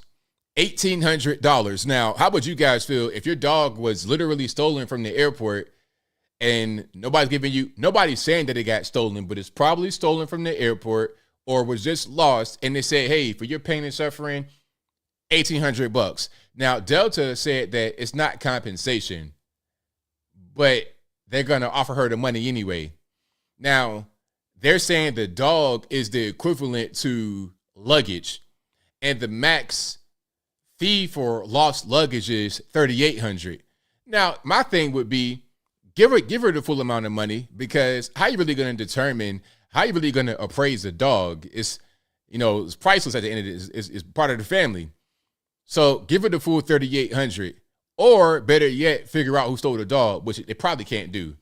It probably was an inside job, and if it was not, you definitely can't find out who did it, because the airport's so big and there's so many humans walking around, anybody could have done it. All right. But maybe they could find who stole it. If they can find your man, remember your man, Krillin from Dragon Ball Z, what's his name? Sam Brenton. If they can find this guy stealing bags in the airport, in different airports, they might be able to find who stole that dog. But then again, I think they found Sam Brenton at DCA. DCA is not a small airport, but it's not that big either. DCA is a lot less confusing. DCA is nowhere near as big as Atlanta, Hartsfield-Jackson. So you could find somebody in DCA stealing, but Hartsfield-Jackson, look, if Sam Brenton was at Hartsfield-Jackson stealing bags, he might have got away with it. He might have got away with it, maybe, because there's so many people in the airport.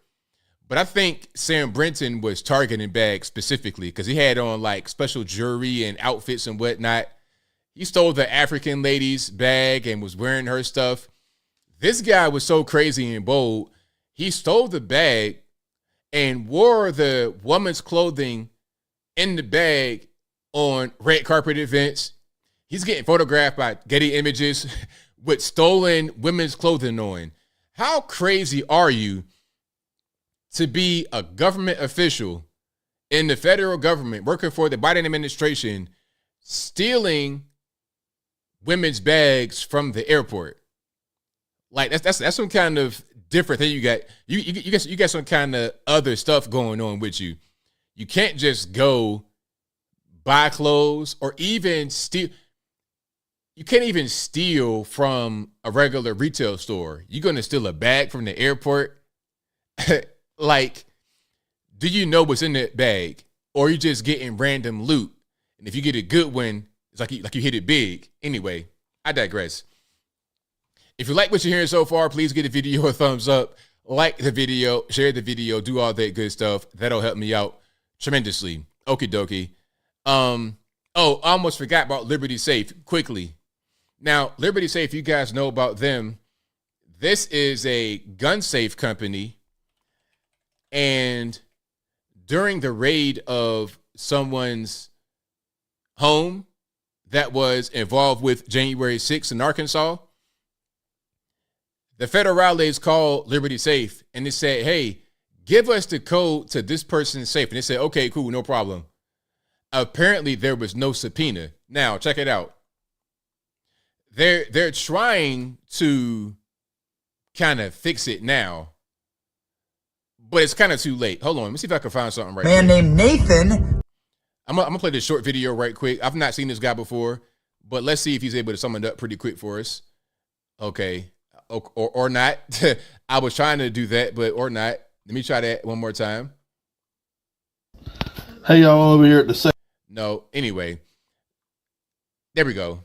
Man named Nathan, his Liberty Safe was opened up by the feds because Liberty Safe gave them the secret backdoor key to the safe. Nathan has finally spoken up about this. Have a listen. My name is Nathan Hughes, and I'm the guy at the center of this whole Liberty Safe controversy going on right now. As many of y'all know, last week I was raided by the FBI and my house was searched over some January 6th allegations.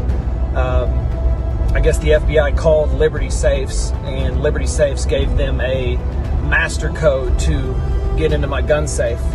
I didn't even know that was a thing, and I come home to see that my safe is open after I got out of jail. So pretty crazy. I didn't know safe companies would do that. So I feel like a lot of our gun safes are not actually safe.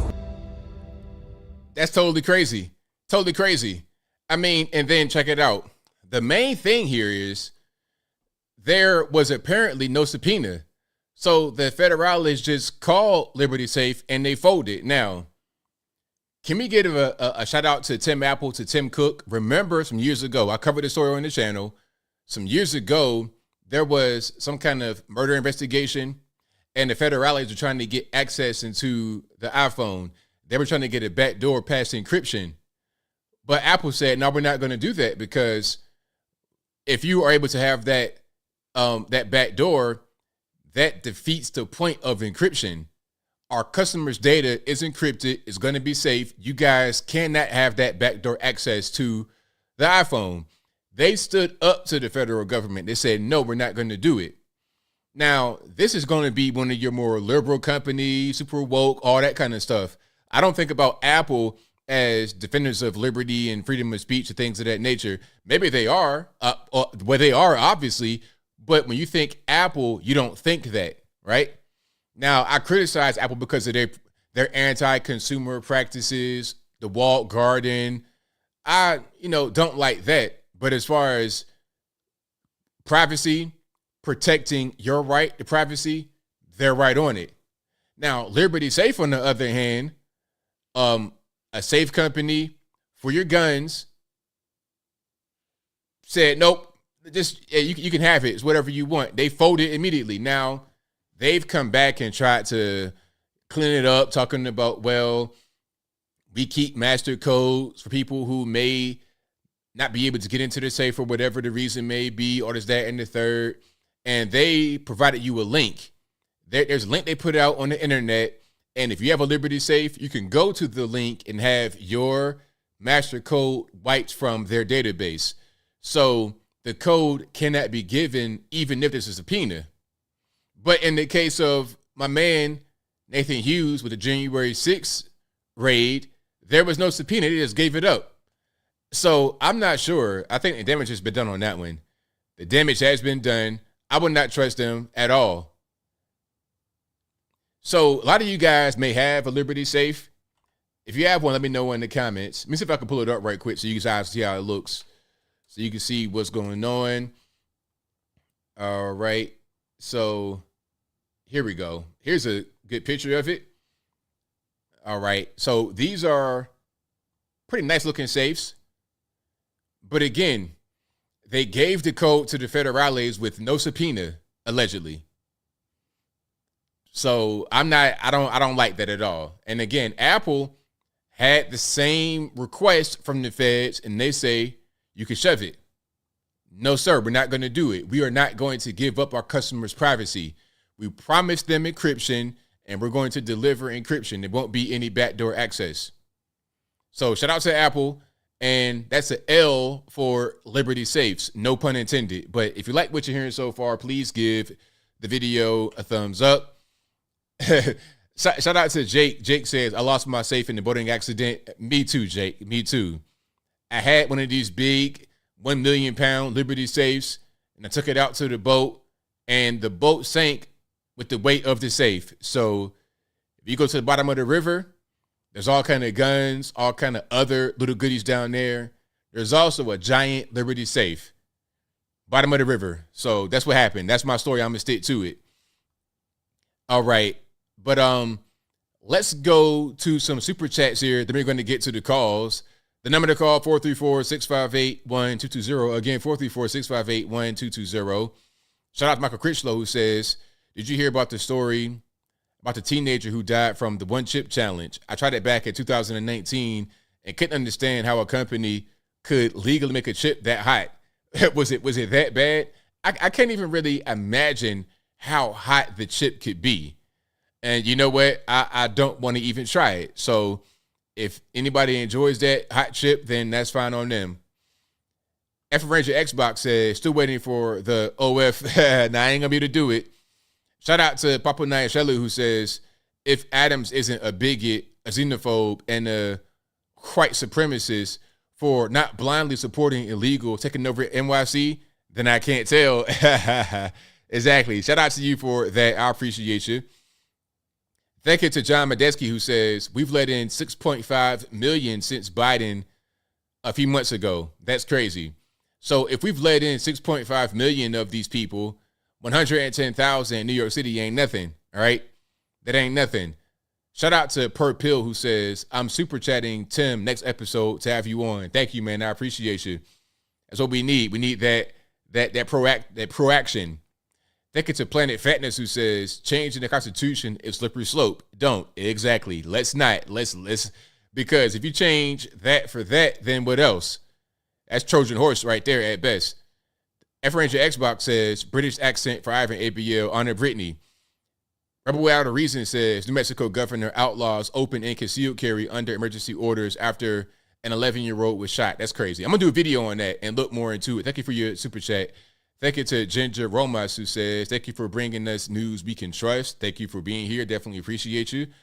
Thank you to Life with Sean, who says, shouldn't have the cop sitting next to the governor of New Mexico at the press conference have arrested her for a violation of the Constitution. I think maybe he should have done that. Thank you to Rebel Without a Reason, who says, you get what you voted for. Shout out to you with the clapping emojis in your super chat. I appreciate you, boss.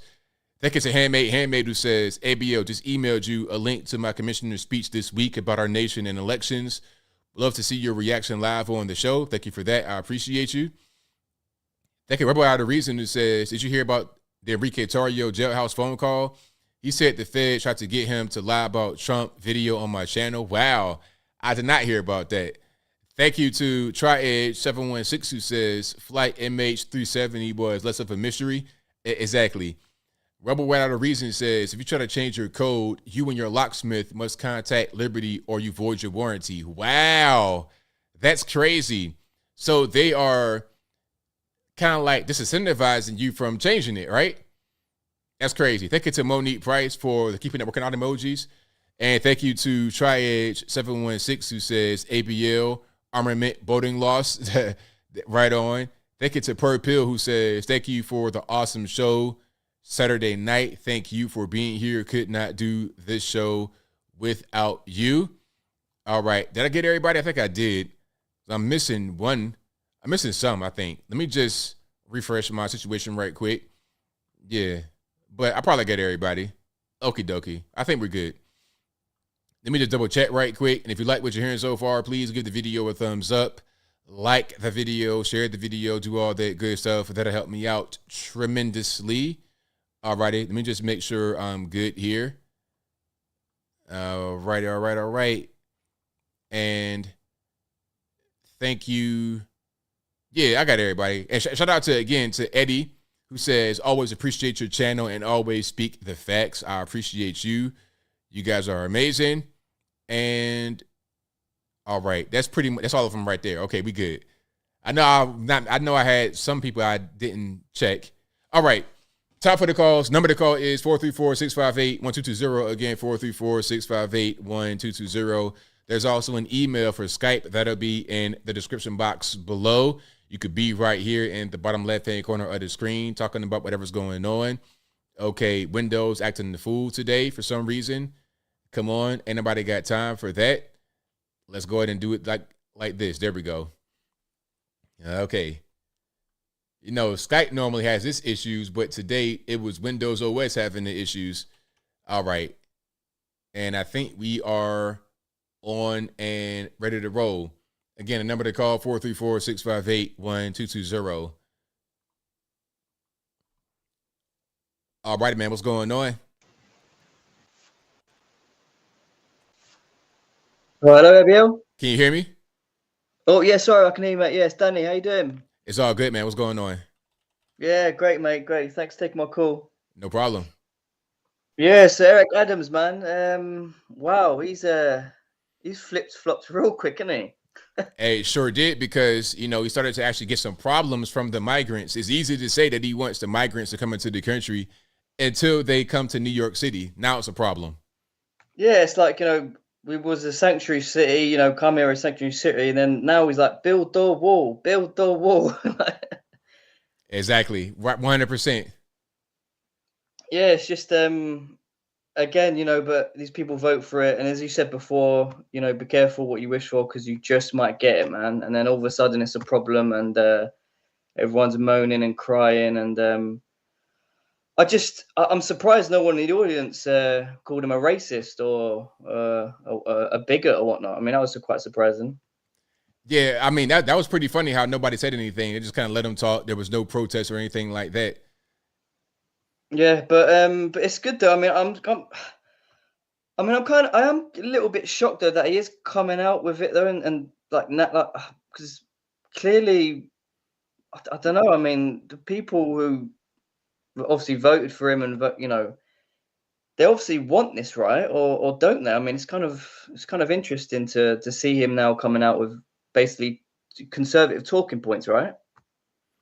Yeah, it's interesting how that works. I mean, it's, they'll have the conservative talking points when it benefits them, but sometimes they don't go all the way. And my thing is, if you can just go all the way and be that way all the time, I think it'd be much better. But unfortunately, he's just not doing it. And it's weird because he was also a police officer, so he should kind of understand what's going on, but he's not quite there. Yeah, it's kind of a shame though, because I don't know if it's too late now, because there's a load of, they're already in the cities now, aren't they? And they've already embedded themselves, and it's kind of too late now, isn't it? You kind of have to just put up with it now, right? Yeah, I mean, I'm not sure what they can do at this point. I mean, outside of just like deporting people, but I'm not sure how you go about doing that. So yeah, they're pretty much stuck. Yeah, it's one of those things again of how can you enforce it, innit? What do you do? Like they're already there. You're just gonna go hunting down illegal immigrants. It's kind of how do you enforce it, right? Right, exactly. Yeah, and as for I'll be quick with the dog that went missing. Like for me, it's heartbreaking because obviously I've got a dog, and I think, damn, if my dog went missing, like I'll probably turn into John Wick. Like, no, like I probably wouldn't know what to do. I mean, I guess the only thing you could do is put a tracking device on your dog so you can track it at all times, I guess. That's probably the best way to go about it. I don't see any other avenue to approach that. But I've got one other method of maybe tracking a dog down. If she just needs to basically say that her dog was at the Capitol on January 6th, and the FBI will probably find the dog the next day, man. They sure would. They find our dog immediately, right away. I mean, it'll probably get a life sentence, but at least you could visit it every month, innit? I mean, that's right. That's the thing that come to my mind. Sure, I was like, it was at the Capitol. But yeah, I just by the way, have you seen that Jubilee episode of the five black conservatives versus the 5 white liberals by any chance? I saw some of that. I saw my friend Chandler on there. Shout out to Chandler Crump. And I saw a few guys that I know. I think I saw Destiny on there. I've not watched it completely, but I've seen pieces of it. I want to watch the whole thing pretty soon here. Yeah, no, it's actually pretty decent. There's one white liberal on there is a bit cuckoo. I mean, at one point I think he said Candace Owens was a Nazi, and you're just like, come on, man, like, what does that even mean? You know what I mean? That's probably Destiny. Did he have like a funny color hair? No, I don't think it was Destiny. It was another. No, yeah, it wasn't Destiny. It was another white guy with like a beard, and he was wearing a Hunter Biden for president. Oh yeah, I saw him. Okay, I know you're talking about. I don't know his name, but I did see him. Yeah, and it's just like there's always one bad apple in the bunch, and there's always just. But you know what? Most liberals think this way, don't they? And I guess there's nothing you can do to tell them otherwise, I guess. But yes, thanks again for taking my call, ABL. Great show, man. And I'm gonna go, man. Appreciate it. Thanks for the call, man. Just appreciate you. All right, take care, man. Take care. Bye. All right, great call. Shout out to my man Danny from UK. And shout out to you guys for being here. The number to call is 434-658-1220. Again, 434-658-1220. All right. Yeah, I got to watch that Jubilee episode. Those are always pretty good. And, of course, I filmed Jubilee, and it was a similar thing to the one they just came out with back in 2020. They're pretty liberal people, but they were cool. they were cool, and they allowed both sides to get out, and they didn't do too much egregious editing. So I thought it was pretty good overall. 786 on the line. Who am I speaking to? Mr. Anthony Brian Logan, how are you, sir? I'm well. About yourself? Oh, not too bad, not too bad. I admit I tuned in late, and I do apologize if I missed this. There was the one interesting statement people were talking about. It's about our illustrious Vice President Kamala Harris saying she was ready to take over for Joe Biden. I've not heard that, actually. Really? Yeah, We're talking about it. Yeah, is that a recent thing they came out with?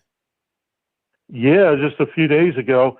And she may have said this because, well, you know, my wife is from Indonesia, and in Jakarta, Indonesia, they had the ASEAN Summit, which is the Association of Southeast Asian Nations. Yeah. And nations outside of Southeast Asian usually send their leaders, but a couple of countries made an exception, and one of them is the U.S.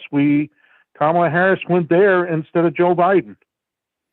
And I know it's interesting the timing of it. I don't know if she said it there or just before she went there.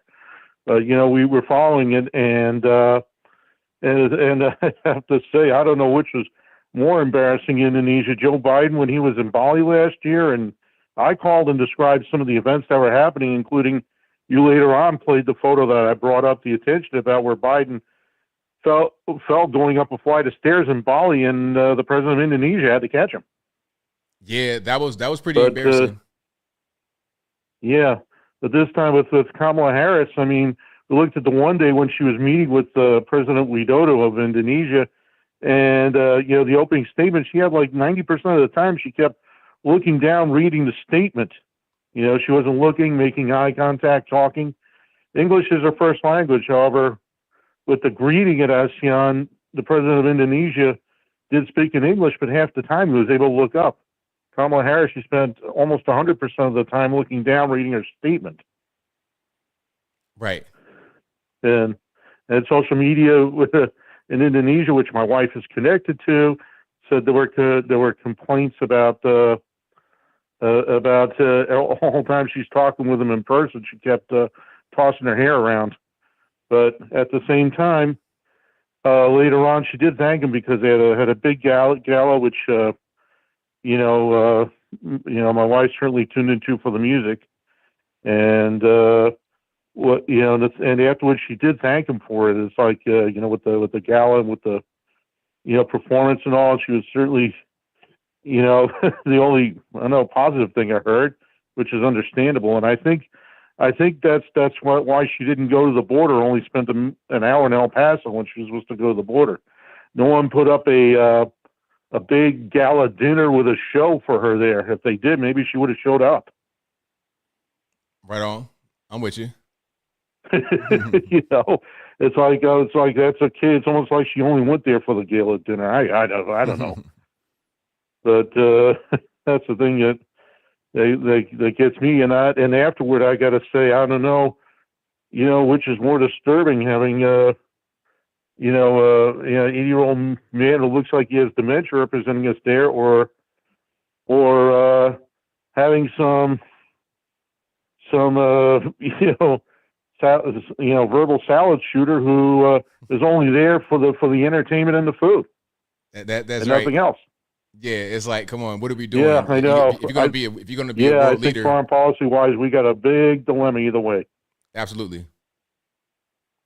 Okay, I'm gonna let it go there, ABL. I know you got 10 million and one callers coming, and thank you so much. Thank you for the call, man. Definitely appreciate you. All right, sure thing. All right, shout out to the caller. And shout out to you guys for being here. The number to call is 434-658-1220. Again, 434-658-1220.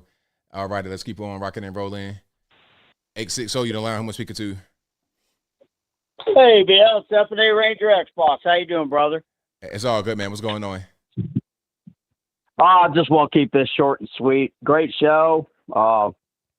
They always flood us with a lot of topics on purpose so you can't focus on any one issue for any length of time. That's the tactic behind it.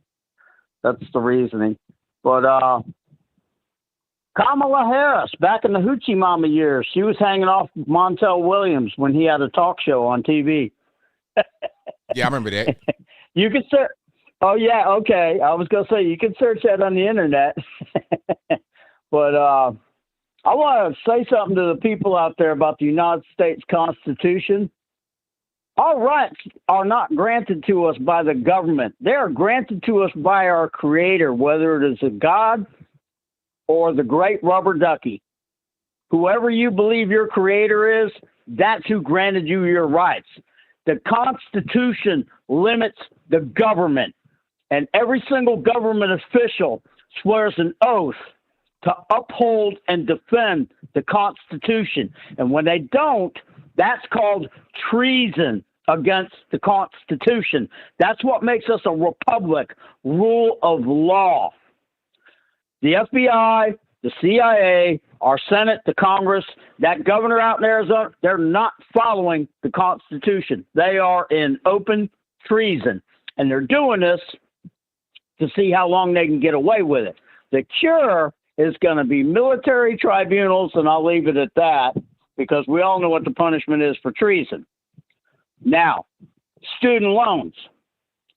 If you took out student loans and you got a useless degree in women's studies or gender studies or queer theory or something like that, that's on you because you didn't deserve to go to a place of higher learning to start with. The whole purpose of getting advanced education is to get an advanced paycheck to be able to pay for it. But the government is financing the student loans, and they're promoting it. And it's not to advance you, it's to make you a slave wage because the government loves its slaves. That's why they're bringing in all these foreigners from South America and letting them all flood in because they love their low-wage workers. They can jam them 20 in a room. They don't care. One toilet for all of them.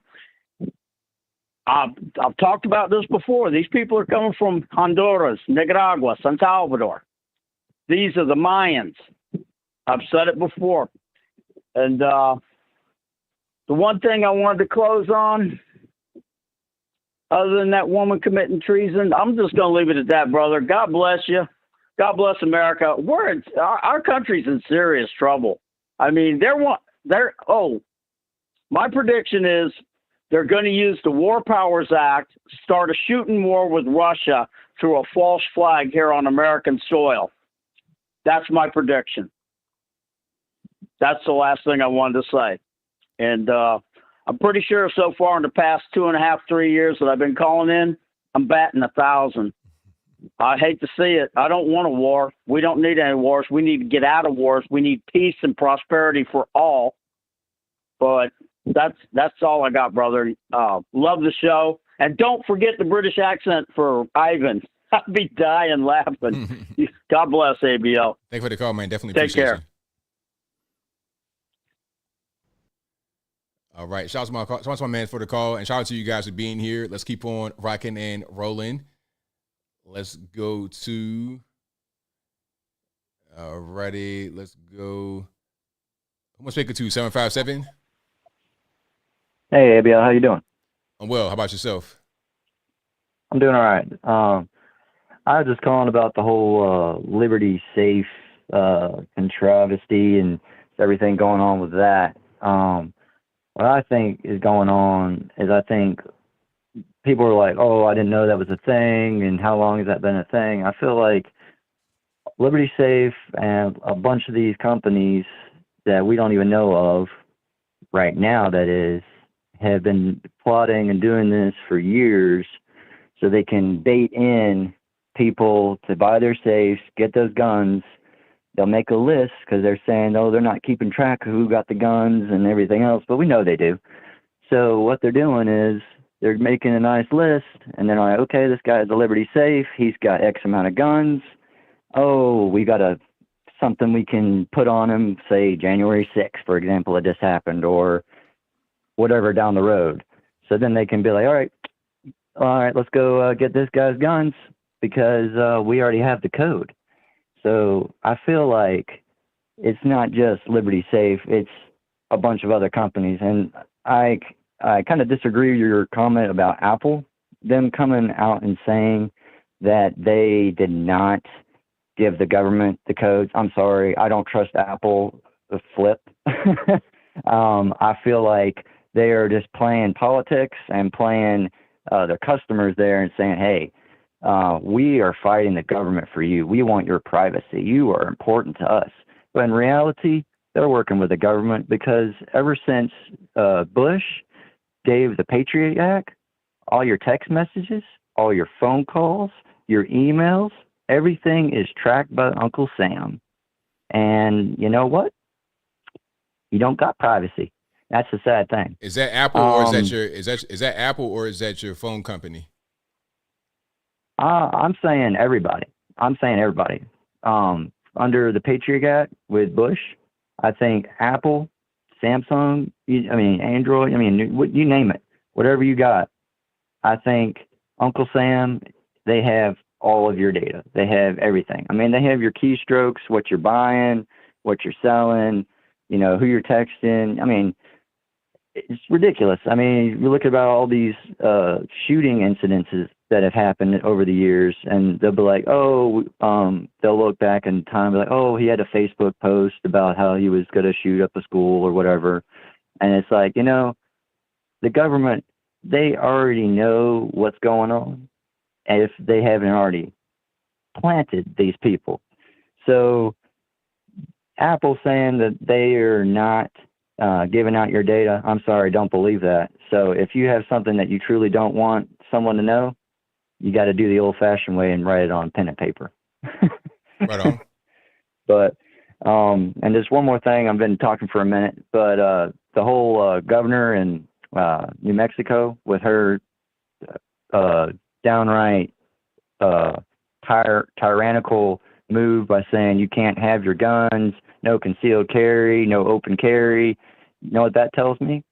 That tells me that just like what happened in Hawaii, the government's got something planned for New Mexico, and it's not pretty. That's all I got to say. Have a good night, ABL. Thank you for the call, man. Definitely appreciate you. Yep. All right. Shout out to the caller. Shout out to you guys as well. You guys are the best audience anywhere on these internets. 912, you're on the line. Who am I speaking to? Hey, what's going on, ABL, man? We're going to cut this down in the background.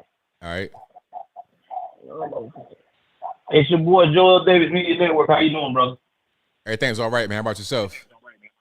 I'm doing good, man, and everything else. First thing first, I want to say, before I start my usual rant, I want to say thank you for you shouting me out, bro.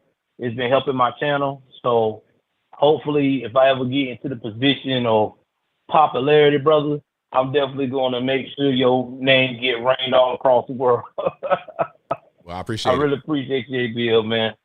I want to talk about the situation with this liberal, bro. We're going to talk about that on our show tonight. But I think it's ironic that,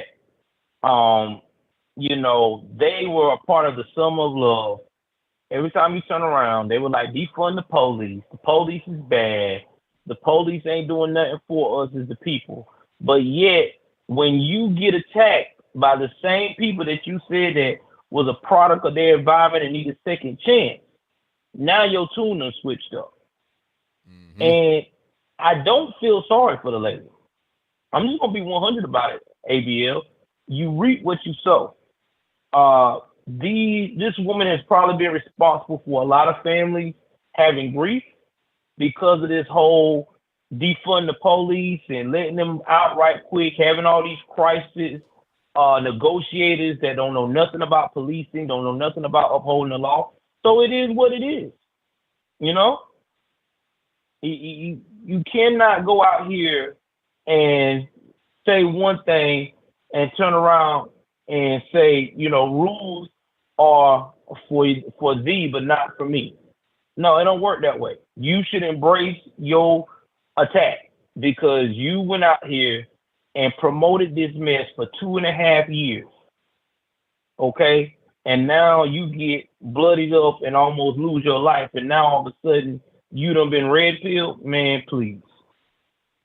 I'm sorry. It's just what it is on that, bro. I mean, hey, maybe they'll learn one day, but ABL. Maybe they'll learn one day. I also want to talk about the other incident about the dog, the lady with the dog that got missing in Delta. It's tragic, but this is one time if you know you got an expensive dog like that. First and foremost, I'm quite sure they have it over there in Dominican Republic. She should have got it chipped. You know what I mean? Yeah. Like you were saying, if she had a chip, she could have found it. But this is the risk that you are risking when you got your animal traveling, especially abroad in times like this. I mean, the U.S. is known for not trying to be responsible for people across the board abroad because they know they can get away with it. I mean, they know she's not going to come back and sue them. You know, she's over there in another country. So in another territorial country, so they ain't worried about it. You know what I mean?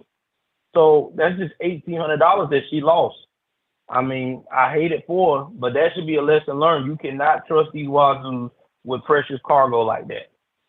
I mean, I wouldn't even took my dog at all. Right, exactly. I was just being 3,000 about it. If I ain't got no chip and I spent 1,800 on it, no, bro. Nope, can't do it.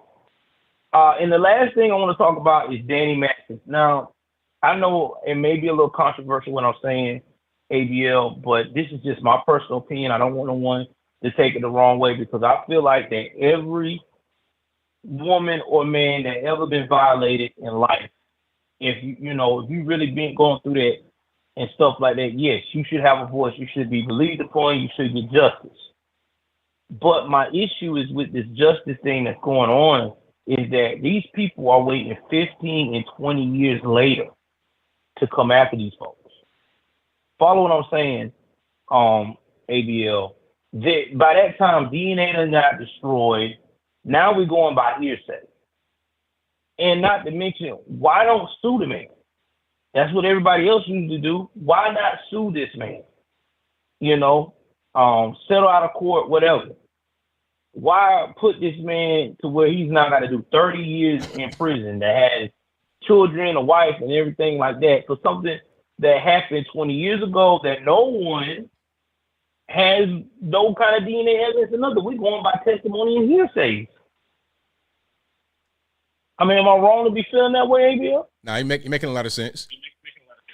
I mean, most people that we've seen that says, especially in Hollywood, they all get a check, everybody settle, and everybody go their lovely way. I mean, I just don't get it. This was between 2001 2003. He wasn't even a star then. They could have been got on him for that. You know what I'm saying? They could have went and turned him in right then. And I know they're saying that it's the Scientology was responsible for it, but come on, man. I done seen people go against all these other brands and stuff back in the day in 2001, 2002, 2003. You know, the Me Too, before the Me Too movement got hot. So to me personally, I just think that this right here was a political move. You know what I mean? I mean, that's what I feel like. I think that somebody in Hollywood, he done ticked off, and that's why it went to that extreme. Because ain't no way, if he was an A-lister like a lot of these, like, what's his name, Kevin Spacey. Kevin Spacey was facing the same amount of time, and almost all his charges were dropped. And it was in the same episode of testimony and stuff. So how can that work? That's a good question. Yeah, so to me, I really think that this is a conspiracy, and I think they are trying to destroy people for what it's worth. And also, too, did you hear about the elementary school that hired the drag queen for principal? A drag queen principal? No, I didn't hear about that. No, man, check it out. It's over there in Western Heights, Oklahoma, Western Heights School District. They the Oklahoma's superintendent is actually pushing, and he ain't pushing, I think he's got enough power to do it. He's firing the principal because he's saying that is not on the standards of what Oklahoma stands for. He's not going to have it. He's not going to have nobody like that ruining impression in minds. It's crazy. It's the whole thing, and then it's like in a random place in Oklahoma. It's not even like L.A., New York. It's crazy. Yeah, and look it up, man. It is crazy, man. I'm for real. But either way it goes, man. I want to tell everybody I'll be streaming tonight right after you. Join our channel, check us out. Also as well. Once again, thank you so much, ABL, for pushing us over a milestone. We almost at 9,000. So thank you, man, for shouting me out. I appreciate you so much, man. Thank you for the call, man. Definitely appreciate you. All right, brother. Take care. All right, now. Shout out to my man, Joe Davis, Media Network, for the call. And I looked up what he was talking about, the drag queen in Oklahoma. So, okay, I have a picture and everything. So you guys ready? I might do a video on this. Actually, it's pretty crazy. Not a story I would want to cover, really, but I think I need to. So Oklahoma elementary school faces calls to fire a drag queen principal. Now, why, oh, why does an elementary school need a drag queen for a principal? And wait till you see the pictures. Watch this. Now, this chap, imagine this gentleman right here being your little kindergartner, first grade, their principal. I mean, come on, man. Like, can't they make it any more obvious? Oh, ABL, he's not going to be dressed up. Okay, what's he going to be wearing to school? It don't really matter. It don't even really matter. At the end of the day, I don't want a guy with this kind of energy around children, period. I don't want this guy around kids, period. Now, call me whatever you want to call me. I'm just saying, at a certain point, we got to just bring in common sense to the game. And again, this is Oklahoma City. Oklahoma City. We ain't talking about San Francisco. We ain't talking about Los Angeles. We ain't talking about New York City. We ain't talking about Austin, Texas, some kind of California enclave. Oklahoma City. Let's keep on going. All right. The number to call, 434-658-1220. I'm speaking to you on the line, 617. Hey, what's going on, man? It's all good, man. What's going on? Hey, first of all, I want to congratulate you on your million subscribers. But you got to keep pushing that agenda, right? Well, thank you for your congratulations. I'm going to just take that and I'm going to ignore the rest of that. So thank you. Well, it's an agenda, right? So you talk about Mayor Adams of New York, right? You say that he invited all those immigrants in. Sure did. Well, it didn't really invite him. He said he will support him with working with the federal government. That means the federal government take the initiative to decide how many will go to New York, how many will go to, let's say, I don't know, Connecticut, Vermont, Florida, because that's what we have done before with the Cubans. We have done before with the Nicaraguans. We have done before with the South Koreans. We have done this before with the Vietnamese. So we have done this before. So you are aware of that? Yes. Now, here's something else. I played the clip earlier about with Anna Navarro talking about the Cubans. She said there was 125,000 that came on a boat lift. Now, New York City has 110,000 that they've received this year, but there's been 6.5 million of them that came through the border in that same period of time. So, I mean, how many should they get proportionate to how many come in? If they call themselves a sanctuary city, Eric Adams ran on being a sanctuary city. So did he say, okay, we're a sanctuary city, but only this amount or this percentage? I don't really understand. Okay, so let's get the ignorant out of the way. So let's get the facts. Sanctuary city does not mean that you bring among thousands and millions of people to a city. That's not what the sanctuary city means. Sanctuary city means that the state and local officials, that means the police or any state local official, won't turn the individual immigration status to the federal government.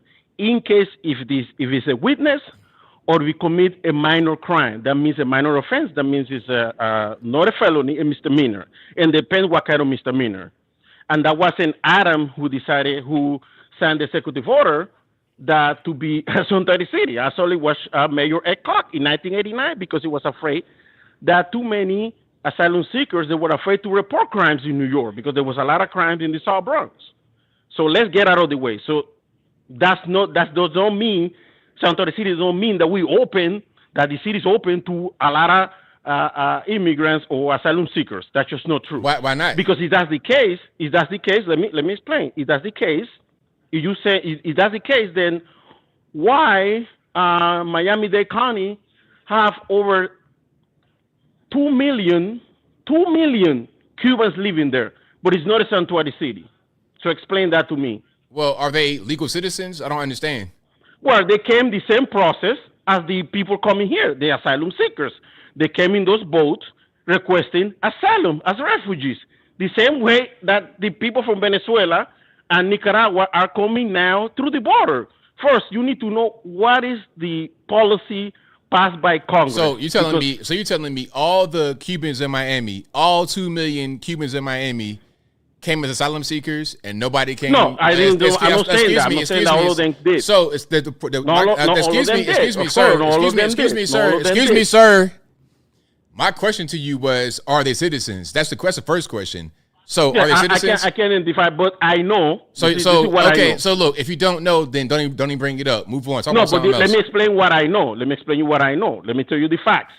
200,000 of them came between 1980, when Jimmy Carter signed the law, and in 1984, 200,000 of them, and then they kept coming in all the way to 1998 when Clinton was president. 125,000, and then Navarro said 125,000 earlier today. She did. So we're talking about 125,000 versus 6.4. I'm talking about since 1980. Excuse me.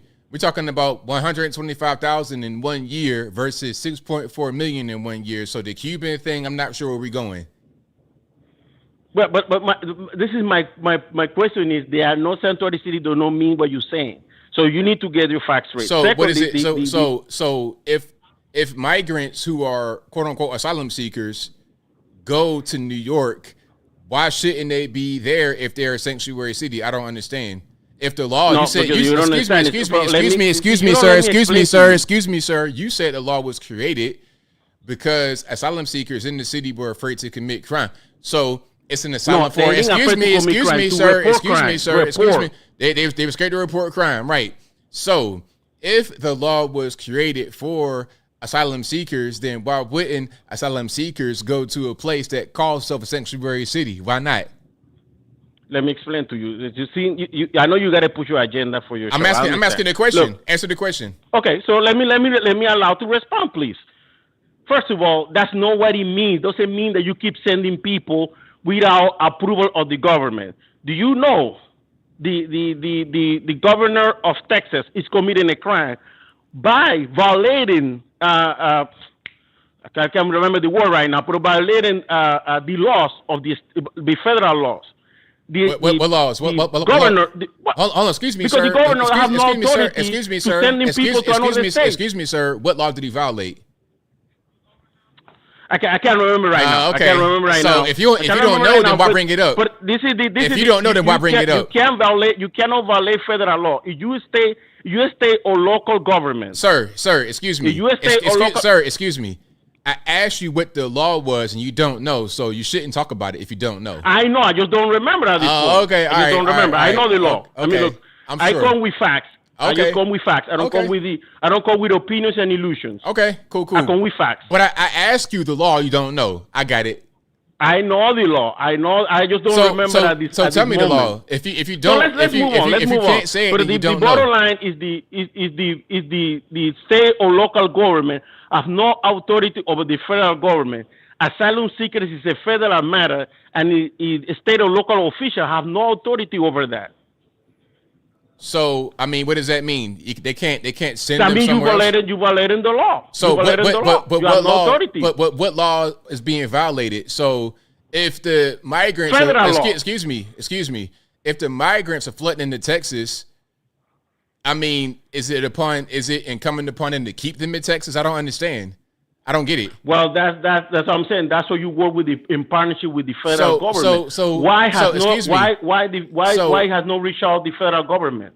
Huh? Oh, federal jurisdiction. That's what the law that he violated. Federal jurisdictions. And how did the law get violated?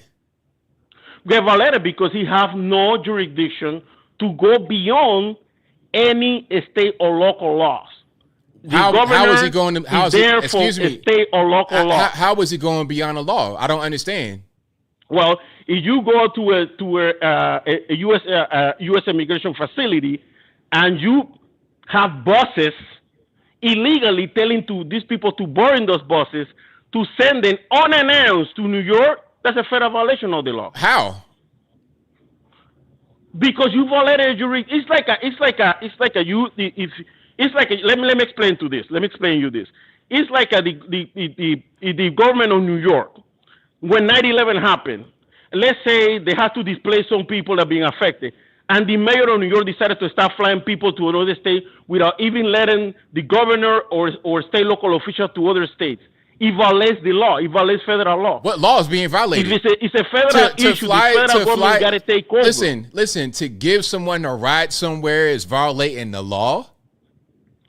You can't transport people between states. That's a federal violation. So look, check it out. What happens with a lot of these asylum seekers is they have sponsors in different parts of the country. So they're coming into Texas, but they really want to go to New Orleans.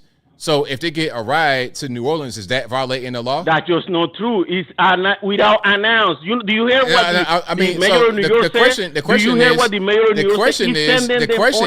The question is that violating the law if they get a ride to New Orleans where they got family? Is that violating the law? You have to work with the federal government. Yes or no? Yes or no question. Or local. Yes or no? Yes, it's violating all the law because you have to go with the federal government. To take an asylum seeker somewhere where they actually want to go is illegal. But if they go on their own, then it's not. So I don't understand. Are they being held in because it is the federal government. You say what the mayor of New York said, that the federal government turned it back on him because this is the federal govment job. Now, I think what he was. Excuse me. I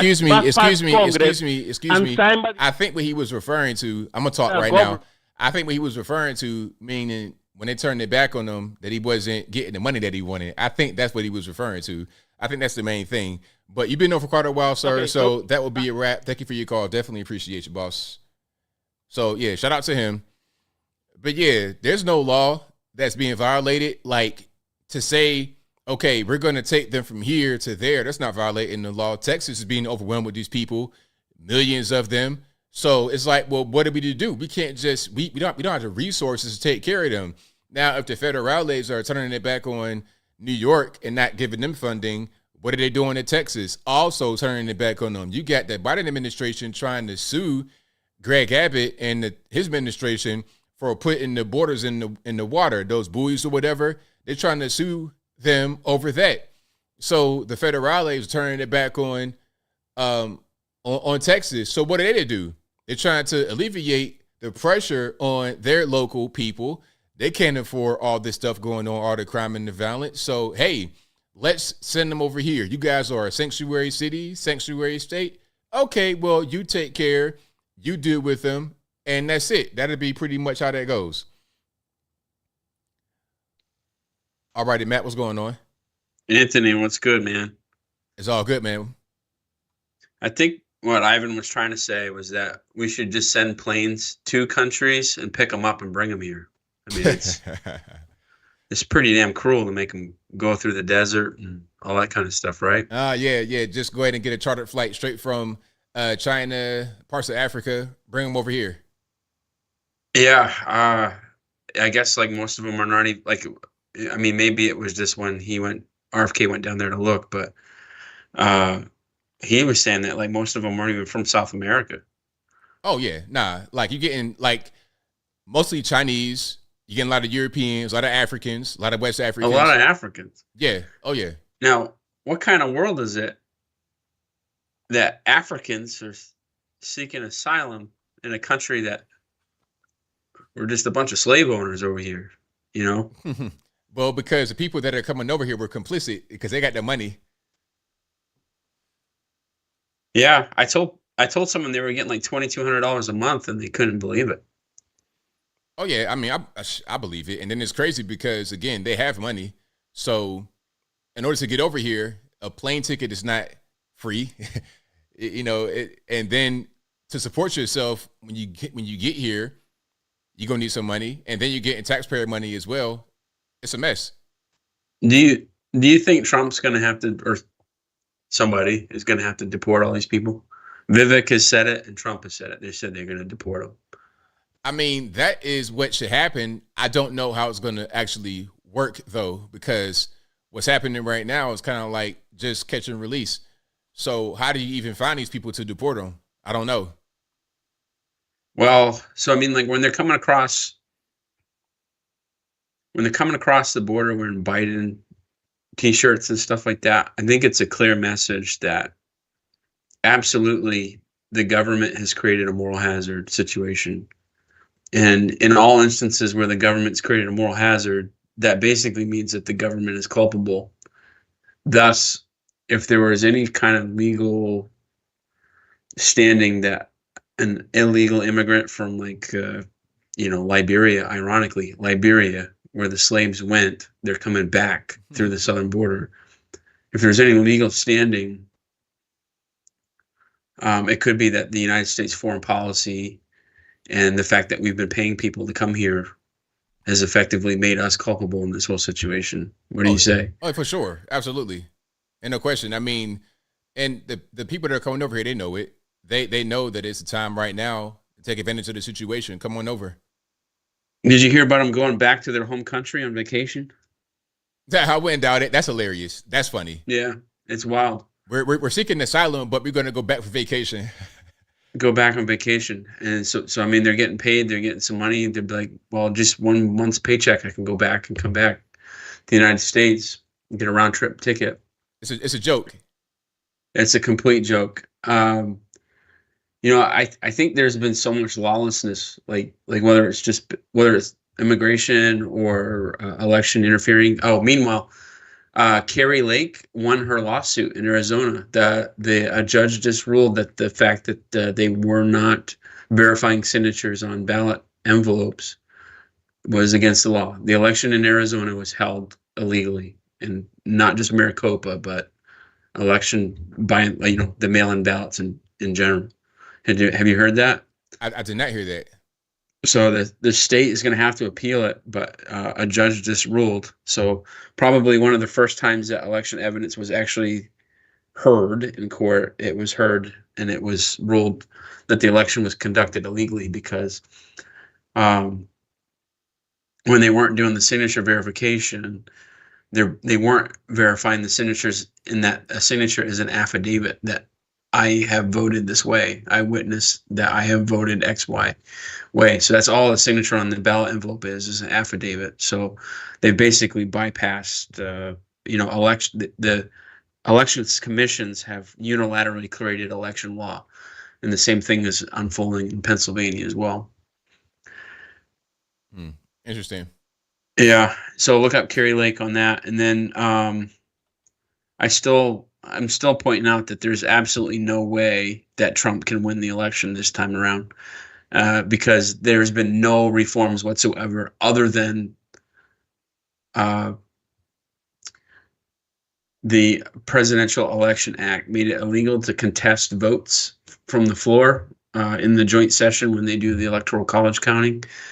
And a very interesting watch is a C-SPAN video from when Trump beat Hillary Clinton. Jamie Raskin, Sheila Ford, Maxine Waters, and a couple others actually staged a floor fight. Joe Biden was presiding over the joint session as vice president. Joe Biden had to call the sergeant at arms in to arrest people during the Electoral College vote counting. Arrest people because they were protesting Donald Trump's electors being read out loud. And now supposedly that's illegal, but election interference is treason, I guess, and challenging the electors is treason. And but if you just go back, Jamie Raskin and Adam Schiff, they were both basically censured for not having senators sign on to their ballot, their motions to have the electors thrown out. So in that, there's no possible way that Donald Trump is going to win a fair election because the elections will be just unfair enough for him to lose. I mean, but if what do you think is going to happen? If that's the case, then if that is the mentality, then there's no point in voting and no point in doing anything. You should just stay at the home and never come outside. I disagree with that because you have to go through the election in good faith in order to somehow prove that the election was rigged. So then that if that's the case, then there is a chance that we can have elections that go properly.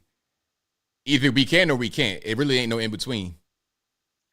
Well, people talk about widespread cheating, and that's a real red herring. Like, widespread cheating looks like pitchers using stickum. Widespread cheating looks like doping in like the Tour de France, right? But widespread cheating in cards would be basically pointless. Widespread cheating in lots of different types, like unless everybody's doing it and everybody, you know what I mean? It's basically the policy to let pitchers have sticky substances on their hands. You don't need to widespread cheat. You only got to cheat in a few places. So I think by and large, the election was run fairly and succinctly, but in all the places that adopted paper ballots and computers, ironically, the election took 3, 4, 5 days to call in those instances when they had all this modern convenience and technology. They cheated in the specific places that they needed. I mean, I've heard you talk about the bellwether counties and stuff like that, but there's some other head checks that you can look at. I think there's going to have... I don't mean to cut you off, but I got like limited time. Yeah. Oh, I got you, man. No, I got nothing else for you, but other than, I mean, it's going to be a coup, and Trump is going to have to suspend habeas corpus and send everybody that got here illegally home, and send everybody like Peter Strzok and these guys in the FBI to Guantanamo. There's no way through our existing legal system that this is going to play out unless martial law is declared. I got you, boss. Thank you for your call, man. As Take it always, easy. Appreciate you. All right. Shout out to Matt for the call. Most certainly appreciate him. And the number to call is 434-658-1220. Again, 434-658-1220. You guys are amazing. You guys are the best audience anywhere on these internets. The time goes by so fast. It's crazy. All right, Tariq, what's going on? Hey, ABL, man, you had to understand the mentality of the caller before, the one that you just had, the guy who you was debating with, because it's amazing how disrespectful, immigrants are when they come to this country, how entitled they are, how they feel like the American taxpayer has to owe for them for leaving their country, and we got to take care of them. They have no regard for the American people. They don't care about the burden that they're causing to the American people. They don't care. All they care is that their interests are met and their people can just keep fleeing into this country. Who cares? And the thing about it is, I honestly don't care about how angry the black people are getting in New York or in Chicago for the immigrants being flooded in. I have no sympathy for them because I think I told you before, they didn't have no sympathy for us in the South. They didn't care about illegal immigrants. In fact, they wanted us to deal with it. And I remember a lot of them, especially black folks in the East Coast, in like the New York, New Jersey area, talk about they're not taking the jobs that you want. And it is interesting. Now they're whining and complaining when New York is using resources to house immigrants while poor black folks are still on the street. The same thing with Chicago. And it's a nonstop thing. What is interesting about these Democrats is this, man. It's like they're just putting a Band-Aid on this issue. It's like, how many buildings can you open up and house these people if they're infinitely coming in? There's no stop. You know what I'm saying? And to be honest, the only way to stop this is you have to build a wall and address this issue. Hopefully, these Democrats wisen up? I don't know if they will, because I think, they're like the California voters, where the California voter will sit there and vote for the same detrimental policies that they complain about, and then leave that state to a red state and still vote Democrat. You know what I'm saying? They will leave the state. It's the same thing with New York and Chicago. They will come to these red states and vote Democrat, and then complain about how badly their state is managed. So I feel like the black folks in New York, I feel like if Trump won, they will say, well, we don't want this sexist, racist, supremacist, and then they'll vote Democrat, and then they will cry. You know what I'm saying? So I don't have I don't care what happens to them. I think it's brilliant that Texas and Florida is dropping the immigrants right on the black community. If it's no other community, it's got to be the black community. And the reason why it has to be the black community, because we're the only community in this country that votes 90% for one party. We don't even spread our votes out. We don't let other parties know that, hey, our votes are up for grabs. We are negotiable. Give us a policy and we would support it. No, we just throw in all in one side, and then we expect some type of change. So, yeah, I think that's brilliant. And, you know what I'm saying, just the entitlement of these immigrants, man, just to call your show and say we are breaking the law. Like you broke the law crossing the border illegally. What the heck are you talking about? You have no rights. You know what I'm saying? Who the heck are you to start talking about laws and entitlement? And most of these people ain't seeking no asylum. Most of them are trying to find better economic opportunities. They don't even show up to a court. When their court date is up for the asylum seeker, they don't even show up. They know what they're doing. This is a fraudulent system, man. The laws got to be changed. And this is another reason why they don't want people like Trump to win, is because Trump is going to change that. And this goes against two things. The corrupt rhinos who represent the business class interests, they don't care about legal immigration because they know that legal immigrants are cheap labor. You know what I'm saying? So if business interests are paying the rhinos, they're going to turn the other way and let illegal immigrants come in. This is why the Republicans have been weak on that issue before Trump. And then the Democrats, man, the Democrats look at them as just votes. The more brown-skinned people that we can get to come in this country, the more that we could coddle them, treat them like babies, act like we care, and use their, illegal immigration issue as power. And the one thing is, bro, is interesting. When you allow illegal immigration, the people that are benefiting most is really the drug cartels, man. The drug cartels control that.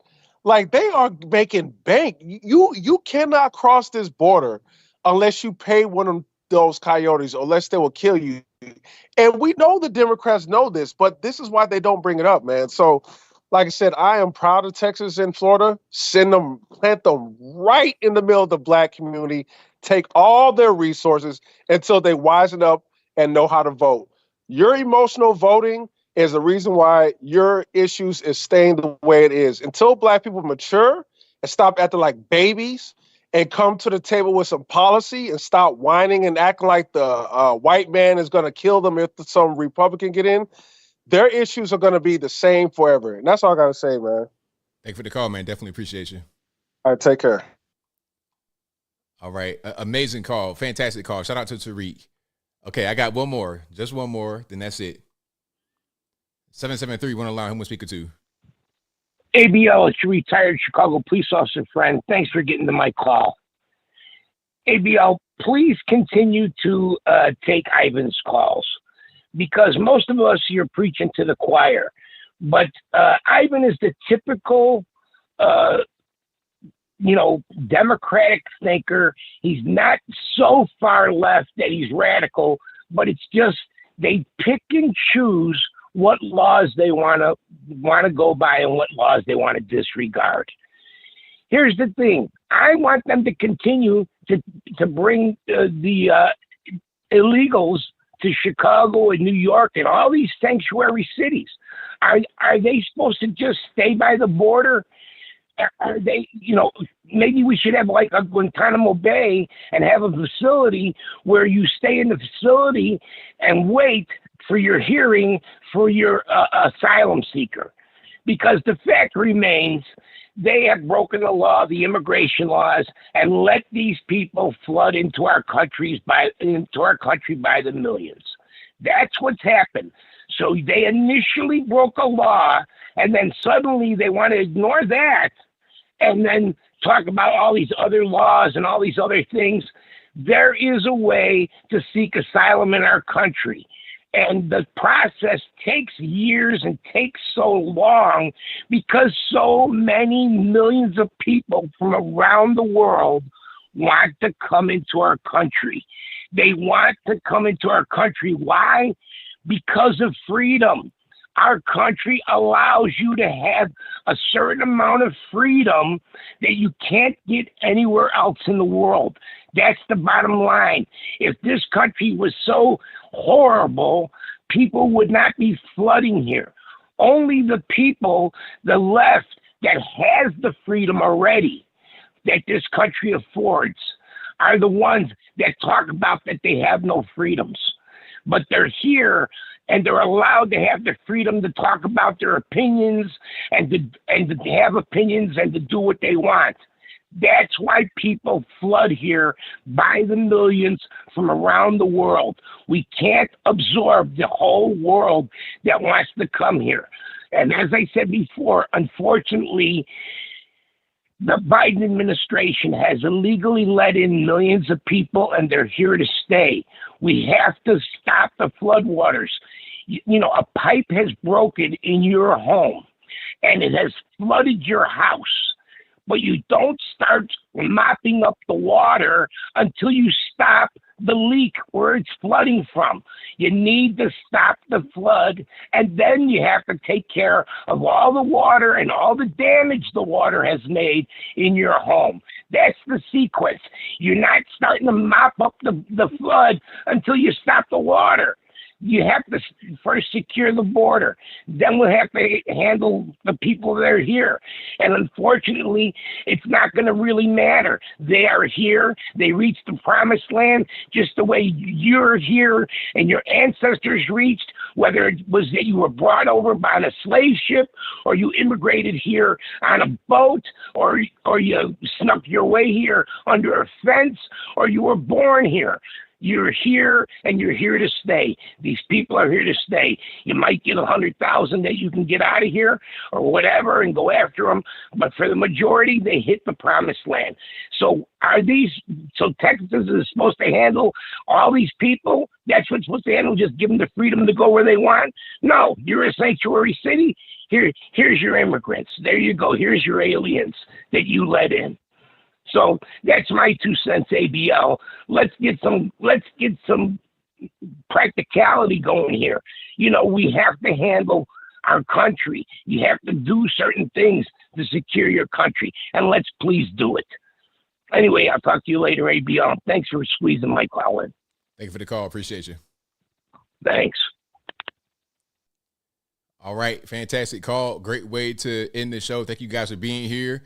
I could not do the show without you. I'll be back live again on Wednesday, of course, same bat time, same bat channel, 8 p.m. Eastern Standard Time. So right around right now, 11 p.m. Eastern Standard Time. This is a podcast you're listening to right now. It'll be available on your favorite audio streaming platforms, whether that be Google Play, Spotify, Stitcher, Apple, iTunes, etc. Link for that will be in the description, or just go to your favorite audio streaming platform and search ABL Live. I should pop right on up. And if you listen to me right now on those platforms, please give me a 5-star rating or review, whatever you can. I most certainly appreciate you. All right. I think I got all the super chats. Let me see if I got any more. But before I do that, thank you guys for being here. Shout out to all the mods for keeping the trolls in check.